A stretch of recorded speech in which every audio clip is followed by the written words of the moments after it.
함께 기도하겠습니다.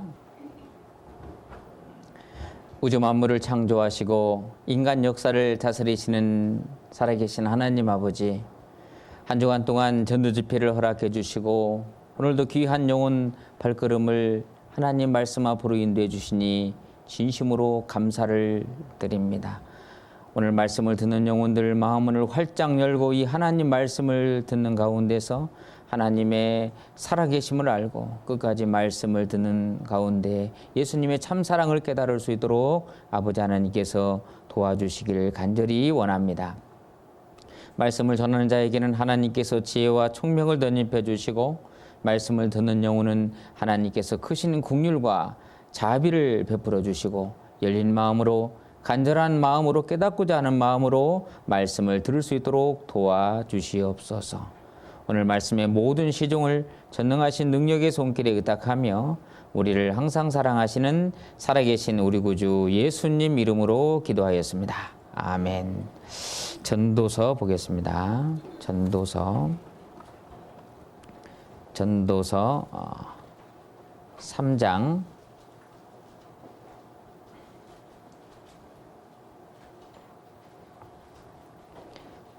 전도서 3장 1절, 2절, 그리고 11절 그렇게 읽도록 하겠습니다. 천하의 범사가 기한이 있고 모든 목적이 이룰 때가 있나니 날 때가 있고 죽을 때가 있으며 심을 때가 있고 심은 것을 뽑을 때가 있으며 11절은 같이 읽겠습니다. 하나님이 모든 것을 지으시되 아름답게 하셨고 또 사람에게 영혼을 사모하는 마음을 주셨느니라. 그러나 하나님의 하시는 일의 시종을 사람으로 측량할 수 없게 하셨도다. 안녕하세요. 오늘도 바쁜 일정 속에서 이렇게 둘째 날 성경 강연회에 참석해 주셔서 진심으로 감사를 드립니다. 여러분들의 발걸음이 결코 헛되는 시간이 되지 않고 오늘도 하나님께서 크신 사랑과 은혜로 채워 주실 것입니다. 시편 49편 20절에 보면 존귀에 저하나 깨닫지 못하는 사람은 멸망하는 짐승 같도다 라고 말씀하고 있습니다. 성경에 보면 이 존귀라는 단어가 94회에 걸쳐서 말씀하고 있습니다. 이사야 49장 5절에 보면 나는 여호와 보시기에 존귀한 자라 라고 말씀하고 있습니다. 여러분, 존귀라는 뜻이 뭡니까? 귀하고 소중하고 가치 있다라는 뜻입니다. 하나님께서 여러분들을 보실 때 정말 가치가 있고 소중합니다. 여러분, 내 자식이 왜 귀하고 소중합니까? 나를 닮았기 때문에, 내 핏줄이기 때문에 귀하고 소중한 것처럼 하나님께서 여러분들을 왜 이렇게 가치 있고 소중하게 보냐면 바로 여러분 속에 하나님의 형상인 영혼이기 때문에 여러분들이 귀하고 소중하고 가치 있다라고 말씀하고 있습니다. 데살로니가서 5장 23절에 보면 평강의 하나님이 친히 너희로 온전히 거룩하게 하시고 또 너희 온 영과 혼과 몸이 우리 주 예수 그리스도 강림하실 때에 흠없게 보존되기를 원하노라 라고 말씀하고 있습니다. 사람은 이 몸이 전부가 아닙니다. 영과 혼과 몸이 있습니다. 이 몸은 겉사람이고 영혼은 속사람입니다. 겉사람은 후패하고 낡아진다라고 말씀하고 있습니다. 이 육신은 80년짜리라고 말씀하고 있고 내 속에 있는 영혼은 속사람인데 영혼이 산다라고 말씀하고 있습니다. 자, 영혼이 있다라는 걸 아는 것은 아주 굉장히 중요합니다. 그래서 우리 선조들은 사람이 죽으면 뭐라고 합니까? 돌아가셨습니다. 숨을 거두었습니다. 황천길 가셨습니다. 소천하였습니다라고 말을 합니다. 여러분, 돌아가셨습니다라는 말이 뭘까요? 왔던 곳으로 갔다라는 뜻입니다. 여러분, 집에서 이제 오셨습니다. 한 2시간 정도 말씀을 마치면 왔던 곳으로, 집으로 돌아갑니다. 이것처럼 여러분의 영혼은 하나님께로부터 왔기 때문에 여러분 심장이 멎이는 순간 하나님께로 돌아갑니다. 그래서 사람이 죽으면 돌아가셨습니다라고 이렇게 말을 합니다. 많은 사람들은 사람이 죽으면 소멸되고 없어진 것이라고 생각을 합니다. 그런데 사람이 소멸되고 없어지는 것이 아니고 육체와 영혼이 분리가 된다라고 말씀하고 있습니다. 그리고 숨을 거두었습니다. 여러분, 창세기 2장 실제로 보면 하나님이 흙으로 사람을 지으시고 생기를 그 코에 불어넣으시니 사람이 생명이 된지라 라고 말씀하고 있습니다. 이 생기가 바로 숨입니다. 숨, 영혼을 말하고 있습니다. 그 숨, 영혼을 하나님께서 거두어 가셨다라는 뜻입니다. 그리고 별세하셨습니다. 여러분의 영혼이 이 세상과 이별했다는 뜻이잖아요. 여러분, 사람이 영혼이 빠져나가면 가까이 하기를 싫어합니다. 왜 그럴까요? 사람의 주인이 육체가 아니고 영혼이기 때문에 영혼이 떠난 육체는 아주 굉장히 무서운 것입니다. 제가 우리 할아버지께서 저를 굉장히 이뻐하고 사랑했습니다. 할아버지께서 옛날에 서당 선생님이셨어요. 한약방을 하셨습니다. 그래서 이제 잔치집이나 시장에 가면요, 하얀 손수건에다가 여러 가지 것들을 사왔습니다. 뭐 인절미, 백산, 뭐 부침 등등. 그리고 저만 불렀습니다. 대서가 일로 와봐. 제가요, 할아버지 사랑을 독차지했고 할아버지 심부름을 도맡아 했습니다. 그런데 할아버지께서 제가 학생 때 돌아가셨습니다. 제가 대성통곡을 했습니다. 이제 장례를 치르는데요, 장례 이틀째가 됐습니다. 이제 고모께서 우리가 큰 방에 가서 좀 쉬었다 나오자 하더라고요. 근데 저희 집에 옛날에는 작은 방, 큰 방이 있었습니다. 작은 방은 손님들이 많이 와 계시고 이 큰 방에 병풍 뒤에 할아버지 시신이 누워 있었습니다. 그런데 이 큰 방에서 좀 잠을 자려고 하는데 잠이 안 옵니다. 무서워서 겨우 잠을 잤습니다. 그런데 아침에 있잖아요, 좀 뭔가 이상합니다. 그래서 눈을 딱 떴더니요, 저 혼자 누워 있었습니다. 할아버지 시신과 함께 누워 있었습니다. 제가 기절하는 줄 알았습니다. 그래서 걸음아 나 살려라 마당으로 신발도 안 신은 채 뛰어나갔습니다. 왜 그랬을까요? 제가 평소에 할아버지를 정말 따르고 존경했는데 왜 이렇게 무서워 떨었을까요? 바로 영혼이 떠난 육체는 무섭습니다. 왜냐하면 사람의 주인이 육체가 아니고 영혼이기 때문에 그렇습니다. 자, 이 성경에는 하나님께서 영혼의 존재에 대해서 계속 말씀하고 있습니다. 여러분, 영혼이 있다는 사실을 틀림없이 아셔야 됩니다. 그래야만 내 영혼이 갈 영원한 내세를 준비하고픈 그런 마음이 듭니다. 자, 성경에 보면 이 전도서 3장 11절 보겠습니다. 하나님이 모든 것을 지으시되 때를 따라 아름답게 하셨고 또 사람에게 영혼을 사모하는 마음을 주셨느니라. 여러분, 사람 속에는 영혼이 있기 때문에 영원히 살고픈 마음을 하나님께서 우리에게 주셨다라고 말씀하고 있습니다. 사람은 7, 80년뿐이 못 사는데 영원히 살고픈 마음을 하나님께서 주셨습니다. 바로 사람 속에 영혼이 있다는 증거입니다. 제가 옛날에 103세 할머니하고 상담한 적이 있었습니다. 그 할머니는 제가 갈 때마다 노래를 부릅니다. 어떤 노래를 부르냐면요, 내가 빨리 죽어야지, 너희들 고생하니까 내가 빨리 죽어야지, 노래를 부릅니다. 그래서 제가요, 할머니한테, 할머니 죽더라도 돌아가시더라도 구원받고 돌아가셔야 천국에 갑니다. 이제 할머니하고 상담 마치고 딱 나오는데 며느리가 이제 75세입니다. 며느리가, 목사님 속지 마세요. 우리 어머니 죽고 싶은 마음 손톱만큼도 없어요.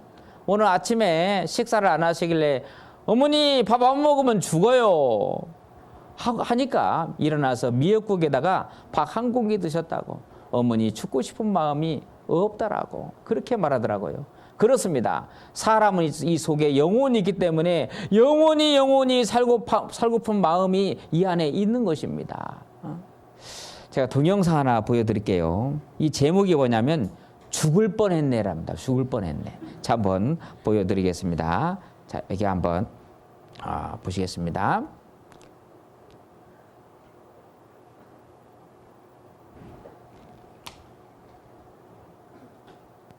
선생님의 할아버지께서는 103세랍니다. 우와, 살아계신 거예요. 와, 지금. 그리고 입버릇처럼 얼른 죽고 싶다. 아니, 웃으면 안 되는데. 죄송합니다. 얼른 죽고 싶어. 더 살아 못 오겠냐? 말씀하신답니다. 100살이 넘어 사는 건 죄 짓는 거라면서요. 그냥 눈 감고 있다가 꼴까닥 죽었으면 좋겠다. 아침에 일어날 때마다 눈이 떠지면 아이고 오늘도 살았구나 하고 탄식을 한다. 내가 얼른 죽고 싶다. 그러던 어느 날 할아버지께서 갑자기 몸져 누우셨어요. 연세도 있으셨고 상태가 유중했어요. 가족들도 마음의 준비를 했어요. 기적처럼 상태가 호전되더니 털고 일어나셨어요. 그런데 깨어나신 할아버지가 하신 첫마디. 진짜 죽을 뻔했네. 아유 나 죽을 뻔했네. 나. 사람은 이 속에 영혼이 있기 때문에 영원히 살고픈 마음이 이 안에 있습니다. 그래서 여러분의 영혼의 욕구가 충족되기 위해서는 이번 기회에 이 성경을 통해서 영생을 얻었을 때 비로소 여러분 속에 있는 영혼의 욕구가 충족된다라고 하나님 말씀하고 있습니다. 또 영혼이 있다는 두 번째 증거는 뭐냐면 하나님을 찾고자 하는 마음이 이 안에 있습니다. 여러분 이 원숭이 있잖아요. 원숭이는 사람 흉내를 많이 냅니다. 원숭이가 담배 피는 원숭이도 있고요. 오토바이 타는 원숭이도 있고 수상 스키를 타는 원숭이도 있습니다. 그런데 세계적으로 기도하는 원숭이, 제사 지내는 원숭이 한 마리도 없습니다. 왜냐하면 원숭이 속에는 영혼이 없기 때문에 그렇습니다. 그런데 사람은 영혼이 있기 때문에 어떤 위기에 닥치면, 어려움이 닥치면 하나님을 찾습니다. 그것이 고사성어로 임사호천이잖아요. 사람이 죽을 때 되면, 위기에 닥치면 하나님을 찾는다는 것입니다. 여러분 18세기에 무신론 작가 볼테르가 있었습니다. 이 볼테르는 이제 영국을 떠나 대서양을 건너서 미국에 가서 하나님이 없다라고 연설을 하려고 했습니다. 그런데 대서양을 가다가 배가 파손되었어요. 이 배 조각을 붙들고 뭐라고 한 줄 아십니까? 아이고 하나님 살려주십시오. 아이고 하나님 살려달라고 했습니다. 지나가는 배에 의해서 극적으로 구출을 받았습니다. 이제 미국에 건너가서 뭐라고 했습니까? 하나님이 없다라고 연설했습니다. 참 이상하죠? 아니 바다에서는 하나님을 부르짖었습니다. 하나님 제발 살려달라고. 그런데 육지에 가서 하나님이 없다라고 했다는 겁니다. 그래서 사람들이 말했습니다. 저 볼테르는 바다에서는 신이 있다라고 하고 육지에서는 신이 없다라고 조롱했답니다. 여러분 사람은 위기에 닥치면 하나님을 찾습니다. 하나님을 찾고자 하는 마음이 이 안에 있습니다. 그것이 바로 영혼이 있다는 증거입니다. 증거. 그러나 참신을 발견하지 못한다고 한다면 사람은 참 기쁨과 만족이 없습니다. 이 세상에 보면 그 많은 종교들이 있잖아요. 인도에 가면 3억 3천만 가지 신들이 있습니다. 일본에 가면 800만 가지 이상의 신이 있고 제주도만 가더라도 6천 개 이상의 신들이 있습니다. 그러나 그런 거짓 신들을 이렇게 믿으면요 참 기쁨과 참 만족이 없다라고 하나님께서 말씀하고 있습니다. 근데 사람은 이 속에 영혼이 있기 때문에 신을 찾고자 하는 그런 마음이 있어요. 파스칼은 말했습니다. 하나님이 채우지 않으면 채울 수 없는 허공이 내 안에 있다. 이 허공은요 돈으로 채울 수 없습니다. 명예로 채울 수 없습니다. 그리고 쾌락으로 채울 수가 없어요. 지식으로 채울 수 없습니다. 바로 하나님의 사랑을 깨달았을 때 비로소 이 허공이 채워진다라고 하나님께서 말씀하고 있습니다. 그래서 여러분의 영혼의 욕구가 충족되기 위해서는 이번에 이 성경을 통해서 참 하나님을 발견해야 됩니다. 그랬을 때 여러분 속에 있는 영혼의 욕구가 충족된다라고 말씀하고 있습니다. 그리고 여러분 속에 있는 영혼이 있다는 증거 세 번째는 뭐냐면요 바로 양심이다. 양심. 잠언 20장 24절 27절을 보면 사람의 영혼은 여호와의 등불이라 사람의 깊은 속을 살피느니라고 말씀하고 있습니다. 여러분 사람이 큰 죄를 지면요 어떻습니까? 두근두근합니다. 그런데 작은 죄를 지어도 두근두근합니다. 왜? 이 속에 양심이 있기 때문에 그렇습니다. 그리고 아무도 보지 않았습니다. 그 죄를 짓습니다. 아무도 보지 않는데도 불구하고 죄를 지으면 두근두근합니다. 바로 양심이 있다는 증거입니다. 여러분 짐승은 양심이 없습니다. 여러분 개가 주인집 아들을 물어 죽였습니다. 또 이웃집 사람을 물어 죽였습니다. 그러면 세계적으로 그 자살하는 개 봤습니까? 한 마리도 없습니다. 그러나 사람은 큰 죄를 지면 자살까지도 하잖아요. 바로 짐승은 영혼이 없습니다. 양심이 없습니다. 근데 사람은 양심이 있어요. 큰 죄를 지면 사람이 자살까지도 하지 않습니까? 자, 그래서 여러분의 이 속에 있는 영혼의 욕구가 충족되기 위해서는 이번에 예수님을 통해서 죄 사함 받아야 됩니다. 죄 사함을 받았을 때 여러분의 욕구가, 영혼의 욕구가 충족된다라고 하나님께서 말씀하고 있습니다. 그리고 이 성경에는 인생의 목적에 대해서 구체적으로 말씀하고 있는데 1절, 2절 보겠습니다. 1절, 2절 보겠습니다. 천하의 범사가 기한이 있고 모든 목적이 이룰 때가 있나니 날 때가 있고 죽을 때가 있으며 심을 때가 있고 심은 것을 뽑을 때가 있다라고 말씀하고 있습니다. 천하의 범사가 기한과 목적이 있습니다. 여기 컵이 있습니다. 컵을 샀습니다. 2년 만에 컵이 깨졌습니다. 기한은 2년입니다. 여기 노트북 컴퓨터를 샀습니다. 근데 5년 만에 컴퓨터가 망가졌습니다. 기한은 5년입니다. 그러면 우리네 인생의 기한은 몇 년일까요? 성경에 시편 90편 10절에 보면 우리의 연수가 70이요 강건하면 80이라도 그 연수의 자랑은 수고와 슬픔뿐이요 신속기간이 우리가 날아가나이다. 우리의 사람의 연수는 7, 80년짜리라고 하나님께서 말씀하고 있습니다. 그러면 목적이 뭘까요? 이 컵을 산 목적은 여기다가 차나 물을 담아서 마시기 위해서 목적이라는 게 있습니다. 여기 컴퓨터를 산 목적은 여기다가 정보를 저장해서 필요할 때마다 사용하기 위해서 이 컴퓨터를 산 것입니다. 그러면 우리네 인생의 목적이 뭘까요?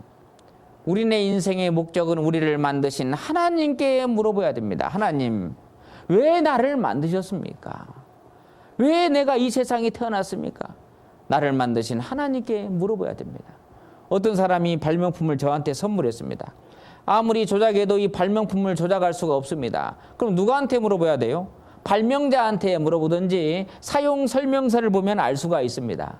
자, 이것처럼 사용 설명서격인 이 성경을 통해서 하나님께서는 인생의 목적을 정확하게 우리에게 말씀해 주십니다.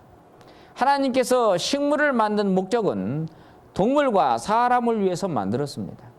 하나님께서 동물을 만든 목적은 바로 사람을 위해서 만들었습니다.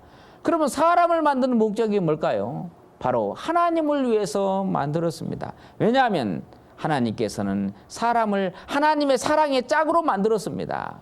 그래서 이 땅에 살면서 하나님의 사랑을 깨닫고 영생 얻는 것이 바로 인생의 목적이다라고 말씀하고 있습니다. 그래서 여러분들은 하나님의 사랑받기 위해서 태어났습니다.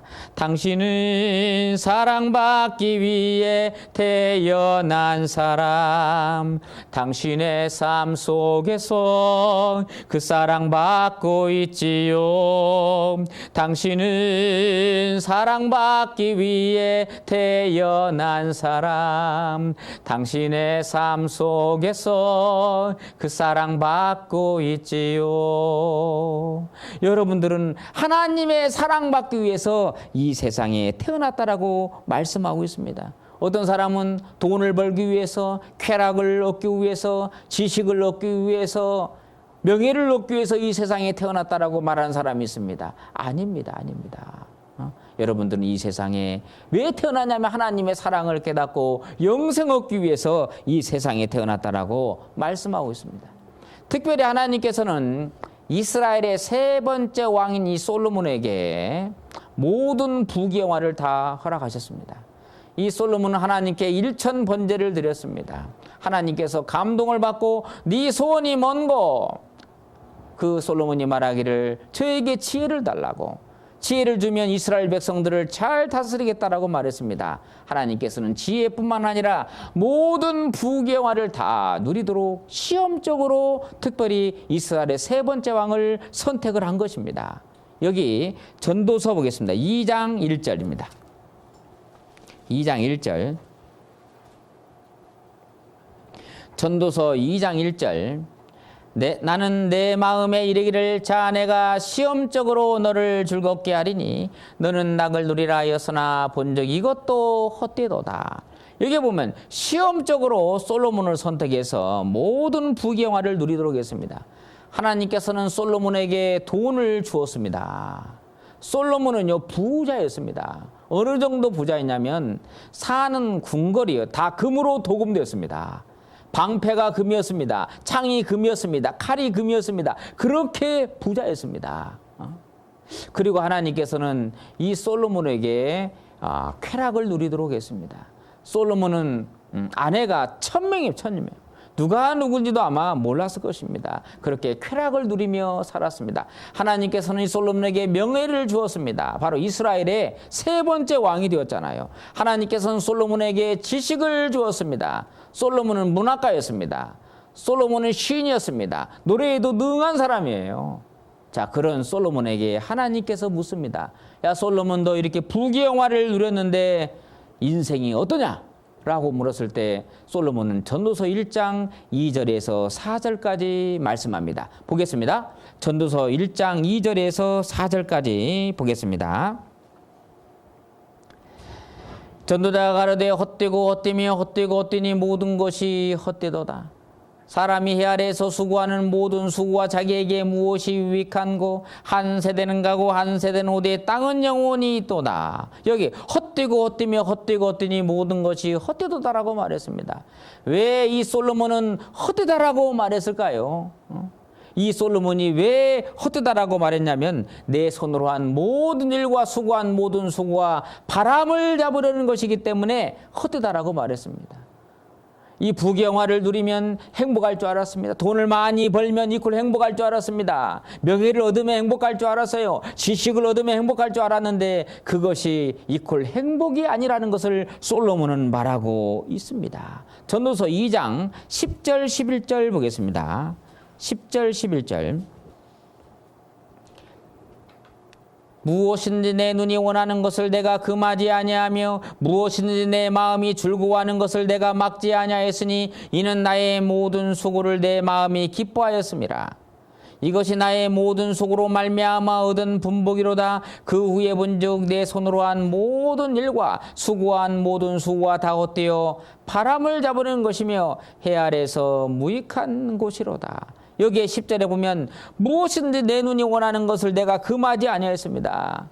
모든 부귀영화를 다 누렸습니다. 11절 그 후에 본즉 내 손으로 한 모든 일과 수고한 모든 수고가 다 헛되어 바람을 잡으려는 것이며 해 아래서 무익한 것이로다 라고 말했습니다.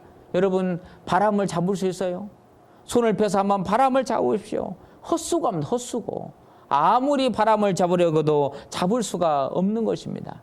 그래서 돈을 얻은들, 명예를 얻고 쾌락을 얻은들, 지식 얻은들 바로 이꼴 행복이 아니라고 솔로몬은 말하고 있습니다. 자, 여러분들, 우리도 그렇죠. 많은 사람은 돈이 이꼴 행복이라고 생각하는 사람들이 많이 있습니다. 그런데요, 돈이 이꼴 행복이 절대로 아닙니다. 제가요, 옛날에 애쉬빌에서 잠깐 선교를 했습니다. 애쉬빌에 가면요, 빌모 하우스가 있거든요. 빌모 하우스. 빌모의 집이라는 뜻입니다. 100년 전에 지어졌던 집인데 있잖아요. 아, 가서 보니까요. 제가 한번 보여드릴까요? 여기 한번 보면요.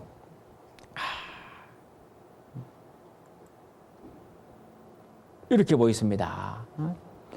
여기 이 빌모 하우스 집은요, 99개입니다. 이 구경하는데 한나절 걸렸습니다. 이 지하에 들어가 보니까요, 볼링장이 있습니다. 그리고 수영장이 있어요. 그리고 이 빌모 하우스 이 집이 있잖아요. 땅이 얼마나 넓은지요. 끝이 안 보이고 저 멀리서 노루가 뛰어다닙니다. 이 100년 전에 지어졌던 이 집입니다. 그런데 가이드한테 물어봤어요. 이 빌모는 어떻게 그러면 죽었습니까? 라고 물어보니까요, 자살해 죽었어요. 바로 돈이 이꼴 행복이 아니라는 것을 교훈해주고 있습니다. 여러분, 이분이 우종옥 목사님이십니다. 그죠? 기억나시죠? 이영순 장로님이시고 여기 산모님도 여기 계시네요. 여기 계십니다. 애쉬빌의 멤버들입니다. 그럼 저는 어디 있을까요? 저는 사진사였습니다. 돈이 이꼴 행복이 아니라는 것을 우리에게 교훈해주고 있지 않습니까? 여러분, 명예를 얻은들 행복할까요? 권불 10년이에요. 10년 권세 없다는 말이잖아요. 최고의 명예하면 대통령이라고 생각할 수 있는데 우리나라 역대 대통령 보십시오. 어떤 대통령은 총 맞아 죽었습니다. 어떤 대통령은 감옥살이 했잖아요. 어떤 대통령은 투신 자살해 죽었습니다. 어떤 대통령은 지금도 감옥 생활하고 있잖아요. 여러분, 명예를 얻은들 이퀄 행복이 아니라는 것을 우리에게 교훈해주고 있습니다. 여러분 쾌락을 얻은들 이꼴 행복할까요? 먹고 싶은 거 다 먹고 하고 싶은 거 다 하고 하면 행복할까요? 성경의 요한복음 4장에 보면 예수님께서 사마리아 여자를 만났습니다. 이 사마리아 여자는 6번째 남편하고 살고 있었습니다. 그때 예수님께서 말씀했습니다. 이 물을 먹는 자마다 다시 목마르니와 내가 주는 물을 먹는 자는 영원히 목마르지 아니하리라. 너 지금 6번째 남편하고 살고 있지? 앞으로 7번째, 10번째 남편하고 살아도 만족하지 않는다. 내가 주는 물을 먹는 자는 영원히 목마르지 아니하리라. 내가 주는 물을 먹는 자마다 바로 영생수입니다. 이번에 예수님을 통해서 영생수를 마셔야 됩니다. 그랬을 때 정말 진정한 행복과 기쁨이 있다라고 말씀하고 있습니다. 그리고 여러분, 지식을 얻은들 이꼴 행복할까요? 여러분, 식자우안이라는 거 있습니다. 아는 것이 많으면 근심이 많아요. 하나님도 말씀하고 있는데 전도서 1장 18절 보겠습니다. 18절. 전도서 1장 18절 보겠습니다. 지혜가 많으면 번뇌도 많으니 지식을 더하는 자는 근심을 더하느니라. 우리가 생각할 때는요, 지혜가 많으면 기쁨도 많으니 지식을 더하는 자는 즐거움을 더한다라고 생각할 수 있습니다. 그런데 그렇지 않아요. 지혜가 많으면 번뇌도 많아집니다. 지식을 더하는 자는 근심을 더한다라고 말씀하고 있습니다. 지식을 얻은들 이퀄 행복이 아니라는 것을 우리에게 하나님께서는 말씀하고 있습니다. 그리고 이 성경에 보면 사람마다 그 든든히 선 때도 진실로 허사뿐이다라는 말씀이 있습니다. 이제 든든히 섰습니다. 돈도 평생 아껴서 돈을 많이 벌었습니다. 그래서 이제 돈을 쓰자라고 생각을 했습니다. 그런데 당뇨병이 걸려가지고 맛있는 거 먹지도 못해요. 그 이빨은 했는데 찔릴 것도 먹지도 못합니다. 그리고요, 사람이 있잖아요. 평생 수고하고 고생해서 있잖아요. 이제 박사학위 몇 개 땄습니다. 근데 나이가 먹으면요, 배운 사람이나 못 배운 사람이나 똑같아요. 못 배운 사람은 원래 몰라요. 배운 사람은 다 까먹어요. 치매 걸리고 건망증 걸려요. 여러분, 사람마다 그 든든히 선 때도 진실로 허사뿐이다라고 하나님께서 말씀을 하고 있습니다. 꿈결 같은 이 세상에 산다면 늘 살까. 인생의 향락 좋대도 바람을 잡누나. 험한 세상 고난 풍파 일장춘몽이 아닌가. 슬프도다 인생들아 어디로 달려가느냐. 꿈결 같은 이 세상에 산다면 늘 살까. 인생의 향락 좋대도 바람을 잡느나. 바람을 잡을 수가 없잖아요. 험한 세상 고난 풍파 일장춘몽이 아닌가. 슬프도다 인생들아 어디로 달려가느냐. 우리네 인생은 초로 인생입니다. 일장춘몽이에요. 하룻밤 밤의 꿈입니다. 꿈. 우리네 인생은 일장춘몽이라고 말씀하고 있습니다. 그래서 정말 하나님의 사랑을 깨닫고 영생 얻는 것이 정말 중요하다라고 하나님께서 말씀하고 있습니다. 그리고 솔로몬은 왜 또 헛되다라고 말했을까요? 자기가 수고한 모든 것을, 돈을 다 남겨놓고 갔기 때문에, 죽을 때 사랑하는 아내, 사랑하는 자녀들을 다 남겨놓고 가기 때문에 솔로몬은 헛되다라고 말했습니다. 전도서 2장 18절 19절 보겠습니다. 2장 18절 19절. 내가 해 아래서 나의 수고한 모든 수고를 하나에 넣으니 이는 내 뒤를 이을 자에게 끼치게 됨이라. 그 사람이 지혜자일지 우매자일지 누가 알랴마는 내가 해 아래서 내 지혜를 나타내어 수고한 모든 결과를 저가 다 관리하리니 이것도 헛되도다. 여기에 18절에 보면 나의 수고한 모든 수고를 하나에 놓으니 이는 내 뒤를 이을 자에게 끼치게 됨이라. 모든 걸 남겨놓고 가기 때문에 헛되다라고 말했습니다. 여러분, 아파트 100채 있습니까? 갈 때는 관한개 가져갑니다. 멋진 에쿠스차 몰고 다닙니까? 갈 때는 그 연구차나 아니면 상여를 타고 갑니다. 여러분, 옷이 수백 벌 있습니까? 갈 때는 수의 한 벌 입고 가요. 모든 걸 다 남겨놓고 간다라고 말씀하고 있습니다.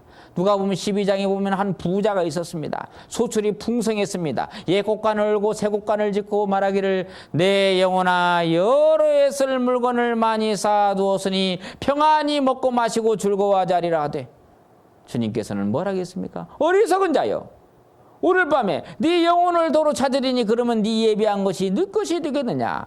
모든 걸 다 남겨놓고 가기 때문에 헛되다라고 하나님 말씀하고 있습니다. 그런데 여기 전도서 1장에서 12장까지 읽어보면 헛되다는 말을 38번 반복하고 있습니다. 헛되다 헛되다 헛되다. 왜 솔로몬은 헛되다라고 말했을까요? 바로 이 해 아래 것은 헛되다는 얘기입니다.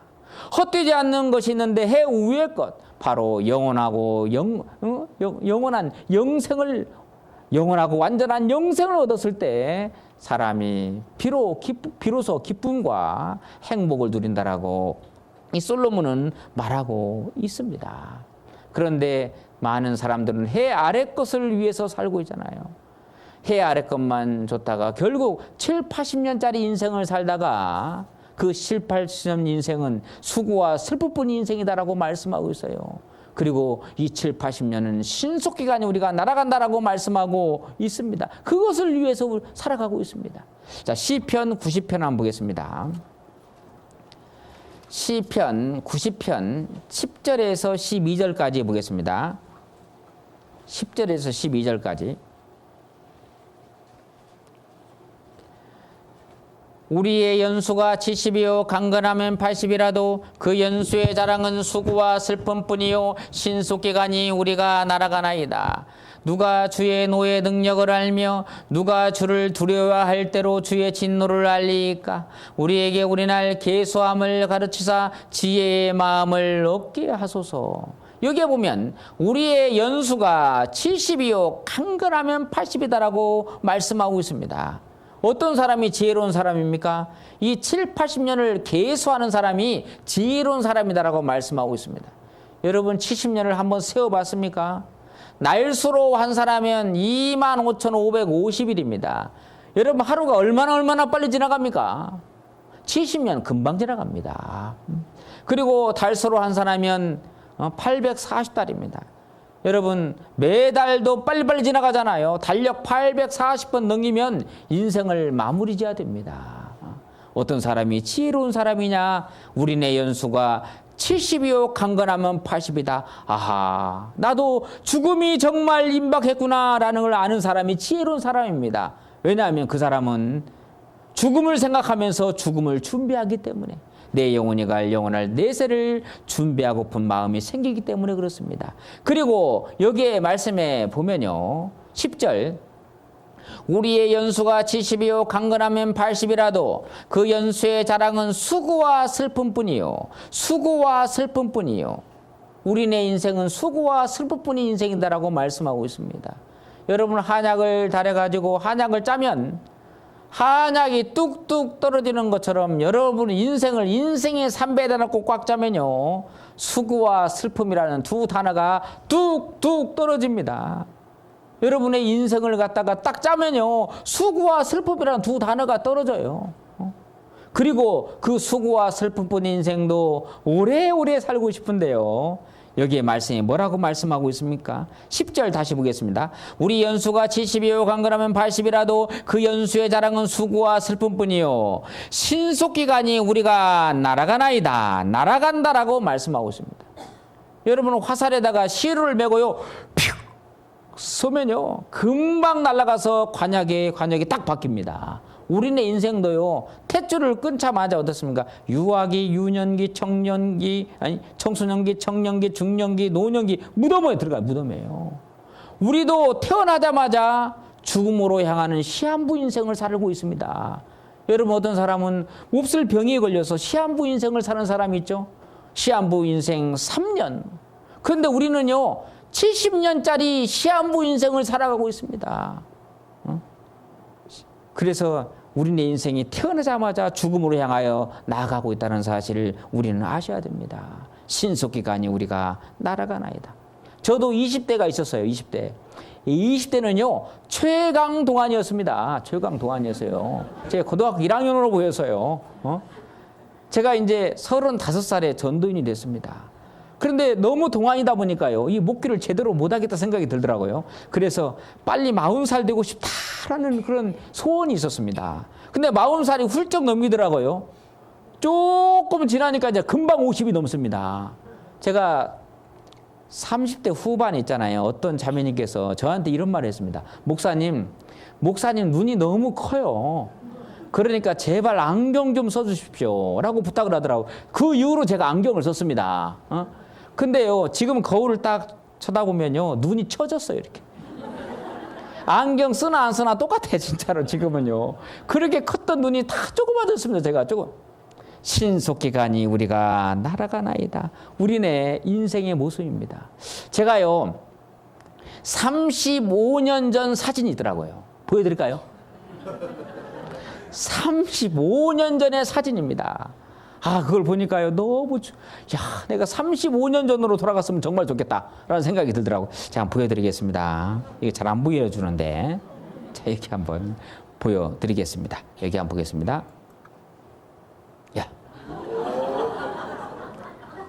제가 35년 전의 사진입니다. 그런데 요즘 어플을 보니까요, 30년 이후에 내 모습은 어떨까? 그런 어플이 있더라고요. 근데 한번 제가 찍어봤습니다. 어플을. 찍어봤더니 아주 비참합니다. 여기 보세요. 지금 현재에서 35년 후로 돌렸습니다. 이렇게 인생이 너무 비참합니다. 자세히 보여드릴까요? 이렇게 생겼어요.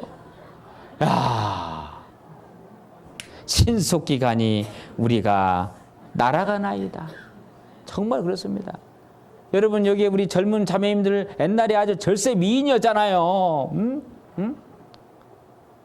곱고 희던 그 얼굴 있잖아요. 그런데 몇십 년이 탁 지나면 주름살이 맺힙니다. 금세 거울 속에 자기 모습을 보면요, 자기 어머니 이모 얼굴이 나타나잖아요. 신속기간이 우리가 날아가나이다. 날아가나이다. 자, 동영상 하나 보여드리겠습니다. 여기 한번 보시길 바랍니다.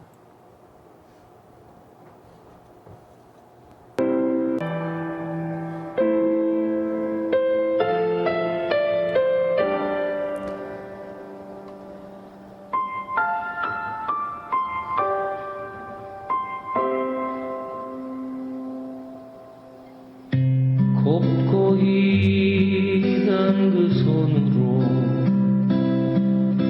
넥타이를 메어주던 때 어렴풋이 생각나오. 여보 그때를 기억하오. 막내 아들 대학 시험 뜬 눈으로 지내던 밤들 어렴풋이 생각나오. 여보 그때를 기억하오. 세월은 그렇게 흘러 여기까지 왔는데 인생은 그렇게 흘러 황혼에 기우는데 큰딸아이 결혼식 날 흘리던 눈물방울이 이제는 모두 말라. 여보 그 눈물을 기억하오. 세월이 흘러가네. 흰머리가 늘어가네. 모두가 떠나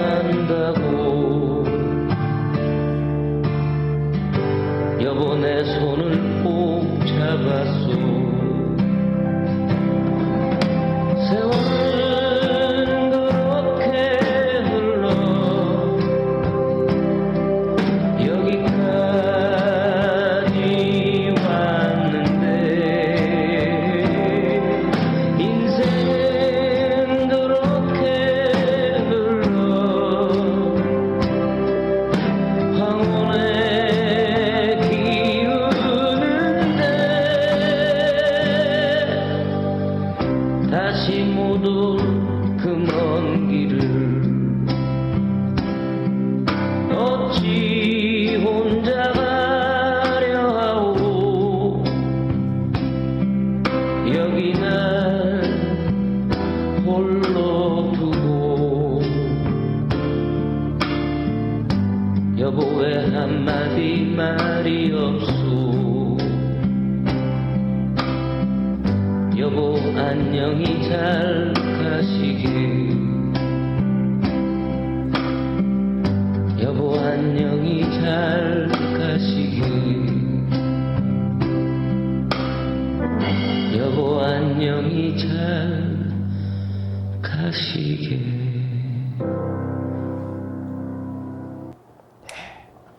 사람은 이렇게 태어나서 무덤으로 나아가는 시한부 인생을 살고 있습니다. 어떤 사람은 몇 년짜리, 어떤 사람은 몇십 년짜리, 70년, 80년짜리를 살고 있는 것입니다. 신속기간이 우리가 날아가나이다. 중요한 건 뭡니까? 바로 70년 사는 가운데 내 영혼이 갈 영원한 내세를 준비하는 것이 바로 그것이 인생의 목적이다라고 하나님 말씀하고 있습니다. 이 시간 이후에는요, 성경에 나타난 여러 가지 증거와 이스라엘 민족을 통해서 하나님의 살아계심을 증거하도록 하겠습니다. 이사야 41장 보겠습니다. 이사야 41장 21절에서 23절까지 보겠습니다. 이사야 41장 21절에서 23절까지. 나 여호와가 말하노니 너희 우상들은 소송을 일으키라. 야곱의 왕이 말하노니 너희는 확실한 증거를 보이라. 장차 당할 일을 우리에게 진술하라. 또 이전의 일에 어떠한 것도 구하라. 우리가 연구하여 그 결국을 알리라. 혹 장래사를 보이며 후래사를 진술하라. 너희의 신됨을 우리가 알리라. 또 복을 내리든지 화를 내리라. 우리가 함께 보고 놀라리라. 자, 여기에 보면 신의 자격 조건에 대해서 말씀하고 있습니다. 첫 번째는 확실한 증거를 보이라. 하나님께서는 무조건 덮어놓고 하나님 믿으라 하지 않았습니다. 덮어놓고 믿는 것은 맹신이고 광신입니다. 확실한 증거를 통해서 하나님의 살아계심을 증거하고 있습니다. 그리고 22절에서 23절에 보면 하나님께서는 과거 역사뿐만 아니라 현재의 역사, 앞으로 도래할 미래의 역사까지 구체적으로 말씀하고 있습니다. 그래서 우리가 하나님은 정말 살아계시구나라는 것을 알 수가 있습니다. 그리고 23절에 보면 복을 내리든지 화를 내리라. 하나님께서는 이스라엘 민족을 선택해서 그들이 순종하면 복을 주고 그들이 불순종하면 저주를 내렸습니다. 그 이스라엘 역사를 통해서 우리는 하나님의 살아계심을 확실하게 알 수가 있습니다. 자, 확실한 증거를 보이라. 자, 몇 가지만 증거를 제시하도록 하겠습니다. 자, 여기 한번 보겠습니다. 유다서 1장 13절입니다. 같이 한번 읽겠습니다. 자기의 수치의 거품을 뿜는 바다의 거친 물결이요 영원히 예비된 캄캄한 흑암에 돌아갈 유리하는 별들이라. 여기에 보면 지금부터 1900년 전에 기록된 하나님 말씀입니다. 1900년 전에. 여기에 보면 캄캄한 흑암이라는 곳에 돌아갈 유리하는 별들이라. 이 캄캄한 흑암은 바로 블랙홀. 이 블랙홀 속으로 빨려 들어가는 유리하는 별들이라. 블랙홀이 있다라는 것, 캄캄한 흑암, 블랙홀이 있다라는 것을 1900년 전에 말씀하고 있습니다. 그런데 우리 시대 때 블랙홀이 있다라는 사실을 확인했습니다. 바로 이 성경이 사실이라는 걸 입증하고 있는데 여기에 블랙홀 실제로 존재한다. 여기 캐나다 천문학 퀴즈에서 발표를 했잖아요. 허블 우주 망원경 통해 증거 포착, 은하계 중심서 가스 별 빨아들인다. 자, 이 블랙홀입니다. 새까맣잖아요. 별 받아들이는 순간 이 블랙홀이요. 태양 크기의 260만 배나 됩니다. 근데 이 별들을 삼키는 겁니다. 블랙홀. 캄캄한 흑암에 돌아갈 유리하는 별들이라. 자, 여기 캄캄한 흑암이 있죠. 블랙홀입니다. 블랙홀 증거 잡았다. 이 별이 블랙홀 속으로 빨려 들어가는 그런 모습이잖아요. 자, 성경에 이미 1900년 전에 기록된 이 하나님 말씀이 우리 시대 때 블랙홀이 있다는 것을 허블 망원경을 통해서 확인했다는 것입니다. 바로 이 성경이 사실이라는 것을 우리에게 증명하고 있습니다.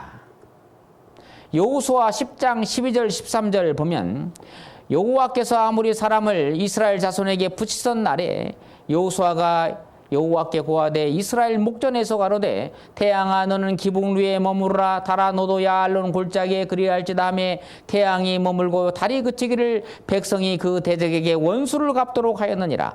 야살의 책에 기록되기를 태양이 중천에 머물러서 거의 종일토록 속히 내려가지 아니하였다 하지 아니하였느냐. 이건 지금부터 3420년 전에 기록된 하나님 말씀입니다. 하나님 말씀이에요. 그런데 여기에 보면 태양이 머물고 달이 그치기를 태양이 멈췄다라고 말씀하고 있어요. 아모리 사람과 이스라엘 사람 간의 전쟁이 있었습니다.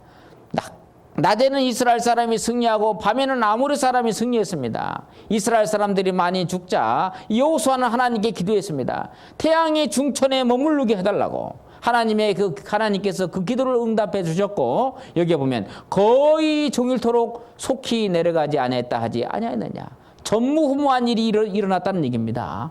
태양이 멈춘 이야기입니다. 그런데 우리 시대 때 이 태양이 멈춘 이야기를 컴퓨터를 통해서 발견했습니다. 컴퓨터로. 성경 속에 없어진 하루 컴퓨터로 밝혀냈습니다. 그래서 이 내용을 읽어보면요. 이 정말 이 성경이 사실이라는 것을 알 수가 있습니다. 그래서 여호수아 당시로 한번 돌려서요. 컴퓨터를 돌려서 확인해 본 결과 23시간 20분이 없어졌다는 사실을 알게 되었습니다. 그러면 하루가 없어졌기 때문에 40분의 행방은 어떻습니까? 여기에 말씀에 보면 열왕기하 20장 8절에 보면 10도가 뒤로 물러갔다라는 말씀이 있는데 10도를 갖다가 시간으로 환산하면 40분이다. 40분. 그래서 잃어버린 하루를 컴퓨터로 밝혀낸 것입니다.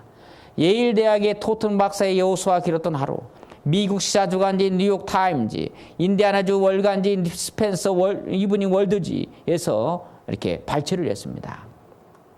왕의 자녀로서 어떻게 살까? 이 책에 보면요, 이 없어진 하루에 대해서 이 기록하고 있습니다. 태양이 멈췄던 고대의 전설이 있어요. 한쪽은 태양이 하루 동안 머물렀으면 이제 반대쪽은 밤일 게 아니겠습니까? 그래서 고대 멕시코, 아메리카 인디안 족속들은 하루 동안 해를 도둑맞았다는 전설이 있습니다. 그리고 여기 그리스 사학자 헤로도투스는 이집트의 제사장들이 하루가 멈춘 사건에 대한 기록을 보여주었다고 쓰고 있습니다. 태양을 신으로 취급했던 민족들은 태양신이 노예서 하루를 더 머물렀다고 믿습니다. 자, 태양이 멈춘 이야기는 사실이라는 것을 입증하고 있습니다. 그 다음에 창세기 19장 24절 보면요. 한번 같이 한번 읽겠습니다. 여호와께서 하늘 곧 여호와에게로서 유황과 불을 비같이 소돔과 고모라에 내리사. 자, 이 말씀은 지금부터 3,500년 전에 기록한 하나님 말씀입니다. 만약에 이 말씀이 사실이라고 한다면 소돔과 고모라 땅이 있어야 되고 거기에는 유황과 불을 비같이 내렸기 때문에 유황이 바뀌어 있어야 됩니다. 자, 소돔과 고모라 땅을 찾았습니다. 소돔과 고모라 정말 있었다. 사해바다 밑에 소돔과 고모라 땅이 지금도 있습니다. 저도 다녀왔어요. 가서 보니까요, 이 유황이 박혀 있습니다. 한두 개가 아니고 수백만 개가 박혀 있습니다. 수백만 개가. 이걸 샘플을 채취를 해서 조사를 해보니까 순도가요 98.4%입니다. 일반 화산이 터진 건 약 40%대인데 자, 여기 소돔과 고모라 땅에서 발견된 유황은 98.4%예요. 98.4%.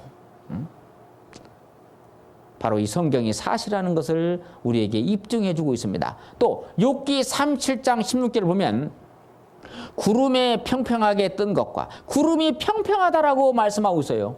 여러분, 구름이 평평합니까? 하늘 쳐다보세요. 울퉁불퉁하잖아요, 구름이요. 그렇죠? 높고 낮고 그러잖아요. 근데 하나님께서는 구름이 평평하다라고 말씀하고 있습니다.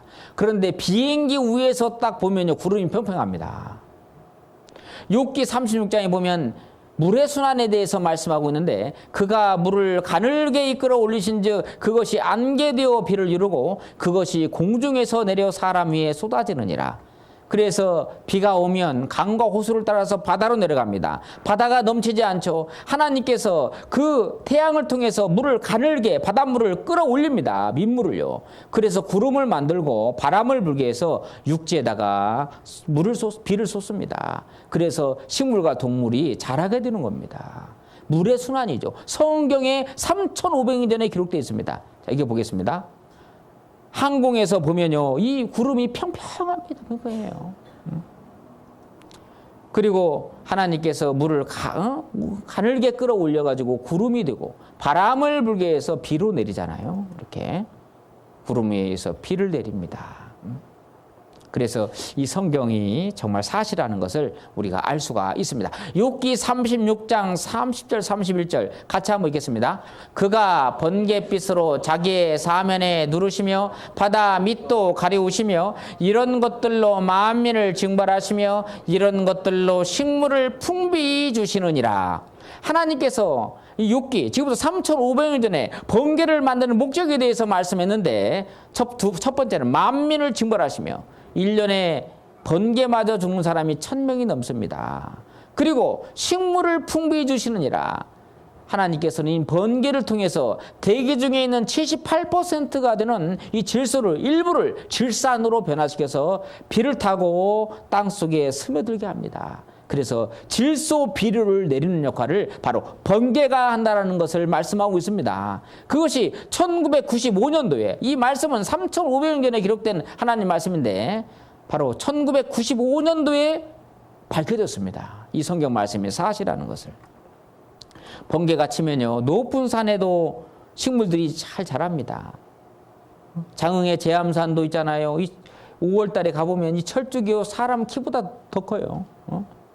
이 수만 평 되는 이 철쭉이 잘 자랍니다. 왜? 하나님께서 번개를 통해서 질소 비료를 내려주는 겁니다. 1995년도 9월 달에 번개는 생명체의 최대 질소원이다. 중앙일보 신문이죠. 지구상의 연간 10억 톤의 질소가 번개에 의해 질산동으로 고정화되고 이것이 비를 타고 땅속으로 스며들어 식물에 전달된다고 밝혔다. 그래서 욥기에 기록된 3,500년 전에 기록된 이 말씀이 사실이라는 것을 입증했습니다. 역대상 1장 19절 같이 한번 읽겠습니다. 에벨은 두 아들을 낳아 하나의 이름을 벨렉이라 하였으니 이는 그때의 땅이 나뉘었으며 그 아우의 이름은 욕단이며. 여기 보면 벨렉이 나타내에 그때 이 지구가 어스가 디바이드 나누어졌다라고 말하고 있습니다. 역대상은 지금부터 2450년 전에 기록된 하나님 말씀이에요. 여러분 1915년도 백에 일어나는 기상학자가요, 처음으로 대륙 이동설을 주장했습니다. 대륙이 이동됐다는 거예요. 그래서 그 이론이요, 사장이 됐습니다. 무슨 그런 이론이 있냐고. 근데 1960년대 인공위성을 통해서 확인해 보니까 정말로 아메리카 대륙은 아프리카에서 떨어져 나왔다는 사실을 확인한 것입니다. 근데 이미 성경에 2450년 전에 역대상을 통해서 말씀하고 있고 또 창세기에 또 말씀하고 있습니다. 원래는 일대양 일대주였습니다. 성경에 창세기에 보면 그것이 역대상 1장 벨렉이 나타내 갈라지기 시작했습니다. 갈라지기요. 그래서 지금 5대양 6대주가 된 거예요. 이 아메리카 대륙은 아프리카에 떨어져 나갔습니다. 이 오세아니아는 여기에서 떨어져 나갔어요. 세상 중앙은 어디입니까? 바로 이스라엘. 그래서 성경에 보면 세상 중앙에 가는 백성, 그렇게 이스라엘을 말하고 있습니다. 땅이 움직인다. 태평양판 매년 6.5cm씩 이동하고 있습니다. 그래서 이 성경에는요, 확실한 증거들이 많이 있습니다. 우리는 그 증거를 다 알아야 하나님 믿는 것이 아니고 몇 가지만 확실하게 알 수만 있다면 우리는 이 성경 전체를 하나님 말씀이라는 것을 믿을 수가 있습니다. 자, 그럼 한 5분 정도 쉬었다가 또 말씀 전하도록 하겠습니다.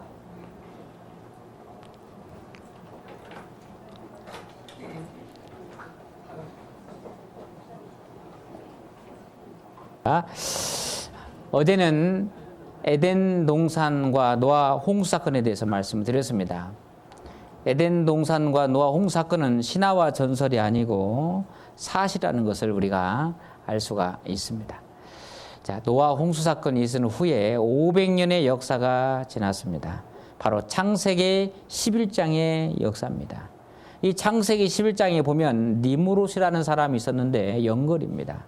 그 사람을 중심으로 해서 바벨탑을 쌓는 그런 내용이 성경에 기록되어 있습니다. 그때 당시에 언어가 하나였습니다. 그래서 그들이 똘똘 뭉쳐서 하나님을 도전하는 그런 내용이 창세기 11장에 기록되어 있습니다. 보도록 하겠습니다. 창세기 11장 보겠습니다.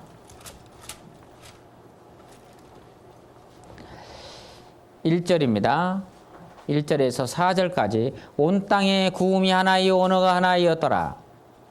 이에 그들의 동방으로 옮기다가 신할 평지를 만나 거기 거하고 서로 말하되 자 벽돌을 만들어 견고히 굽자 하고 이에 벽돌로 돌을 대신하며 역청으로 진흙을 대신하고 또 말하되 자 성과 대를 쌓아 대꼭대기를 하늘에 닿게 하여 우리 이름을 내고 온 지면에 흩어짐을 면하자 하였더니 7절에서 9절까지 보겠습니다.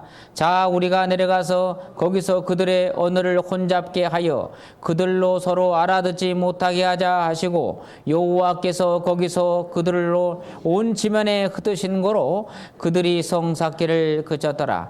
그러므로 그 이름을 바벨이라 하니 이는 여호와께서 거기서 온 땅의 언어를 혼잡게 하셨습니다. 여호와께서 거기서 그들을 온 지면에 흩으셨더라. 원래 언어가 하나였다라고 말씀하고 있잖아요. 지금 언어가 6,000개 언어입니다. 이 6,000개 언어를 갖다가 이렇게 함축을 하면 50개 어족인데 그 어족마다 비슷한 언어를 가지고 있습니다. 예를 들어서 영어로 손가락이 핑거입니다. 핑거. 네덜란드어는 빙거예요. 독일어는 핑게르. 비슷하잖아요. 비슷합니다. 그리고 우리나라, 일본, 한국은 이제 한자만 많이 알면 그들의 언어를 쉽게 습득할 수 있습니다. 남인도 언어를 보면 있잖아요. 언어가요, 우리 한국말하고 비슷합니다. 비슷해요. 그래서 아버지가 뭐냐면요, 그쪽에서는 아빠입니다. 아빠. 어머니가 뭐냐면 엄마. 자기를 보고 뭐냐면 나. 그렇게 말합니다. 우리말하고 비슷해요. 비슷합니다. 자, 그 50개 어족을 하나로 딱 뭉치면요, 바로 노스트라틱이라는 언어라고 언어학자들은 말하고 있는데, 바로 창세기 11장에 온 땅의 구음이 하나이요, 언어가 하나였더라. 하나였다. 바로 노스트라틱이라는 언어에서 지금 6,000개의 언어가 되었다라고 언어학자들은 말하고 있습니다. 그리고 하나님께서 그들이 바벨탑을 쌓습니다. 하나님을 도전했습니다. 성과 대를 높이 쌓아 우리 이름을 낸다고 했습니다. 도전한 겁니다. 그래서 하나님께서 언어를 혼잡시켰고, 그리고 언어 맞는 사람들끼리 이동하게 되었습니다. 그래서 셈족은 저 중앙아시아 쪽으로 이동해서 황인종이 되었고, 야베 족속은 저 유럽 쪽으로 이동해서 백인종이 되었고, 그리고 함 족속은 아프리카 쪽으로 이동해서 흑인종이 된 겁니다. 이 사람의 몸 색깔이 틀리잖아요. 삼색 인종이라고 말합니다. 자, 그 삼색 인종이 어떻게 생겼냐면요, 저 함족속은 있잖아요. 새카마잖아요. 흑인들입니다. 왜냐하면 거기에 가면 자유선양이 굉장히 많아요. 사람은요, 적당량의 자유선양을 받아들여야 살 수가 있습니다. 너무 많이 받아들여도, 너무 적게 받아들여도 사람이 죽어요. 이 아프리카 쪽에는 자유선양이 많으니까요, 피부가 새카맣습니다. 멜라닌 색소가 분비돼가지고, 그래서 적당량이 자유선양이 들어가는 겁니다. 피부에 흡수돼가지고 나머지가 적당하게 들어가는 겁니다. 그리고 유럽 쪽은요, 자유선양이 적어요. 피부가 하얗습니다. 싹 받아들입니다. 그래서 살 수가 있는 것입니다. 그래서 백인종이 된 거예요. 그리고 우리나라는 사계절이 아주 명확하잖아요.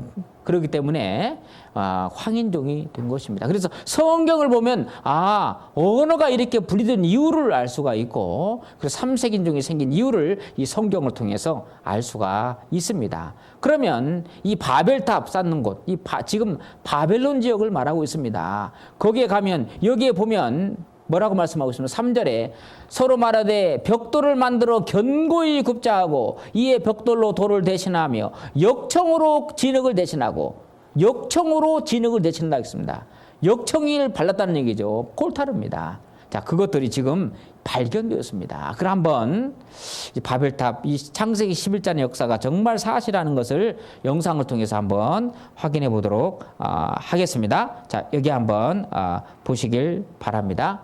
보세요.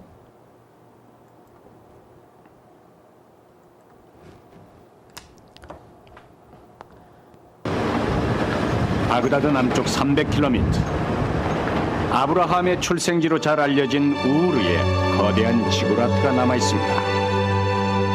고대 수메르인들이 신을 숭배하기 위해 건설했던 탑이죠. 우르의 지구라트는 고대 메소포타미아 지구라트 중 현존하는 가장 오래된 것입니다. 정확한 시기는 알 수 없으나 기원전 3000년경 지금으로부터 5000년 전에 지어진 것이 확실합니다. 하지만 콜드바이 역시 흔적도 없이 사라져버린 바벨탑만큼은 찾을 수는 없었습니다. 그러던 어느 날 그는 전혀 뜻밖의 광경을 보게 되죠. 주민들이 땅속에서 끊임없이 벽돌을 채취해가는 것을 목격한 것입니다. 콜드바이는 이곳이 바벨탑의 자리일 거라 직감했습니다. 18세기까지 여행자들은 메소포타미아 지방에서 볼 수 있는 이 벽돌탑들을 성서 속의 바벨탑이라고 생각했습니다. 성경 창세기에 바벨탑 건설에 관한 중요한 단서가 있습니다. 자, 벽돌을 단단히 구워내자. 사람들은 돌 대신 벽돌을 쓰고 흙 대신에 역청을 썼다. 진흙이나 자륵은 메소포타미아에서 매우 흔하게 찾아볼 수 있는 건축 재료입니다. 이 지역에서는 나무나 돌 같은 것들은 찾아보기 힘들었습니다. 그래서 고대 메소포타미아 지역에서는 진흙으로 구운 벽돌로 온갖 것들을 지은 것입니다. 검고 끈적끈적한 이것이 바로 역청이라 불리는 천연 아스팔트입니다.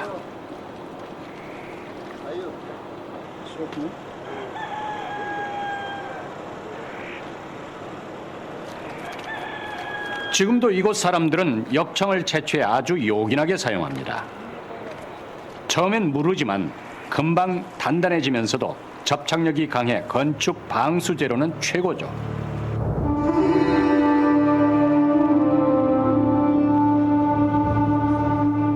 역청을 이용한 방수 처리의 역사는 사실 5000년이 넘습니다. 기원전 3000년 전에 건설됐다는 우르 지구라트의 하단에는 지금도 역청의 흔적이 선명하게 남아 있습니다. 그래서 이 바벨탑 쌓을 때 창세기 11장 역사, 이 바벨탑 쌓을 때 하나님 믿는 사람이 한 사람도 없었습니다. 로마서 3장 11절에 보면 의인은 없나니 하나도 없으며 하나님을 찾는 자도 없고 다 치우쳐 한 가지로 무익하게 되나니 선을 행하는 자가 없나니 하나도 없도다. 바로 창세기 11장에 하나님 믿는 사람이 한 사람도 없었습니다. 그래서 창세기 12장에 한 민족을 선택합니다. 그 민족의 조상 이름이 바로 아브라함이라고 하나님께서 말씀하고 있는데 창세기 12장부터는요 바로 이스라엘 민족에 대해서 말씀하고 있습니다. 이스라엘 역사에 대해서 말씀하고 있습니다. 창세기 12장 1절에서 3절까지 보겠습니다. 1절에서 3절까지 여호와께서 아브라함에게 이르시되 너는 너의 본토 친척 아비집을 떠나. 이 아비집은 바로 11장 31절에 보면 갈대아 우르입니다. 갈대아 우르를 떠나 내가 내게 지시할 땅으로 가라. 이스라엘 땅으로 갈 것을 말씀하고 있습니다. 내가 너로 큰 민족을 이루고 이스라엘 민족을 이루고 내게 복을 주어 내 이름을 창대케 하리니 너는 복의 근원이 될지라. 너를 축복하는 자에게는 내가 복을 내리고 너를 저주하는 자에게는 내가 저주하리니 땅의 모든 족속이 너를 인하여 복을 얻을 것이니라 하신지라. 이 땅의 모든 족속이 바로 너를 인하여 복을 얻는다는 것은 바로 이스라엘 민족 가운데 예수 그리스도가 탄생하고 그 예수님을 통해서 온 세상 사람들이 구원의 복을 얻을 것을 창세기 12장에서 말씀하고 있습니다. 자, 이스라엘, 여러분 이스라엘 하면요 잘 모르시는 분들이 있습니다. 이스라엘 나라에 대해서. 그래서 이스라엘 동영상 하나를 보여드리겠습니다. 자, 여기 한번 보시길 바랍니다.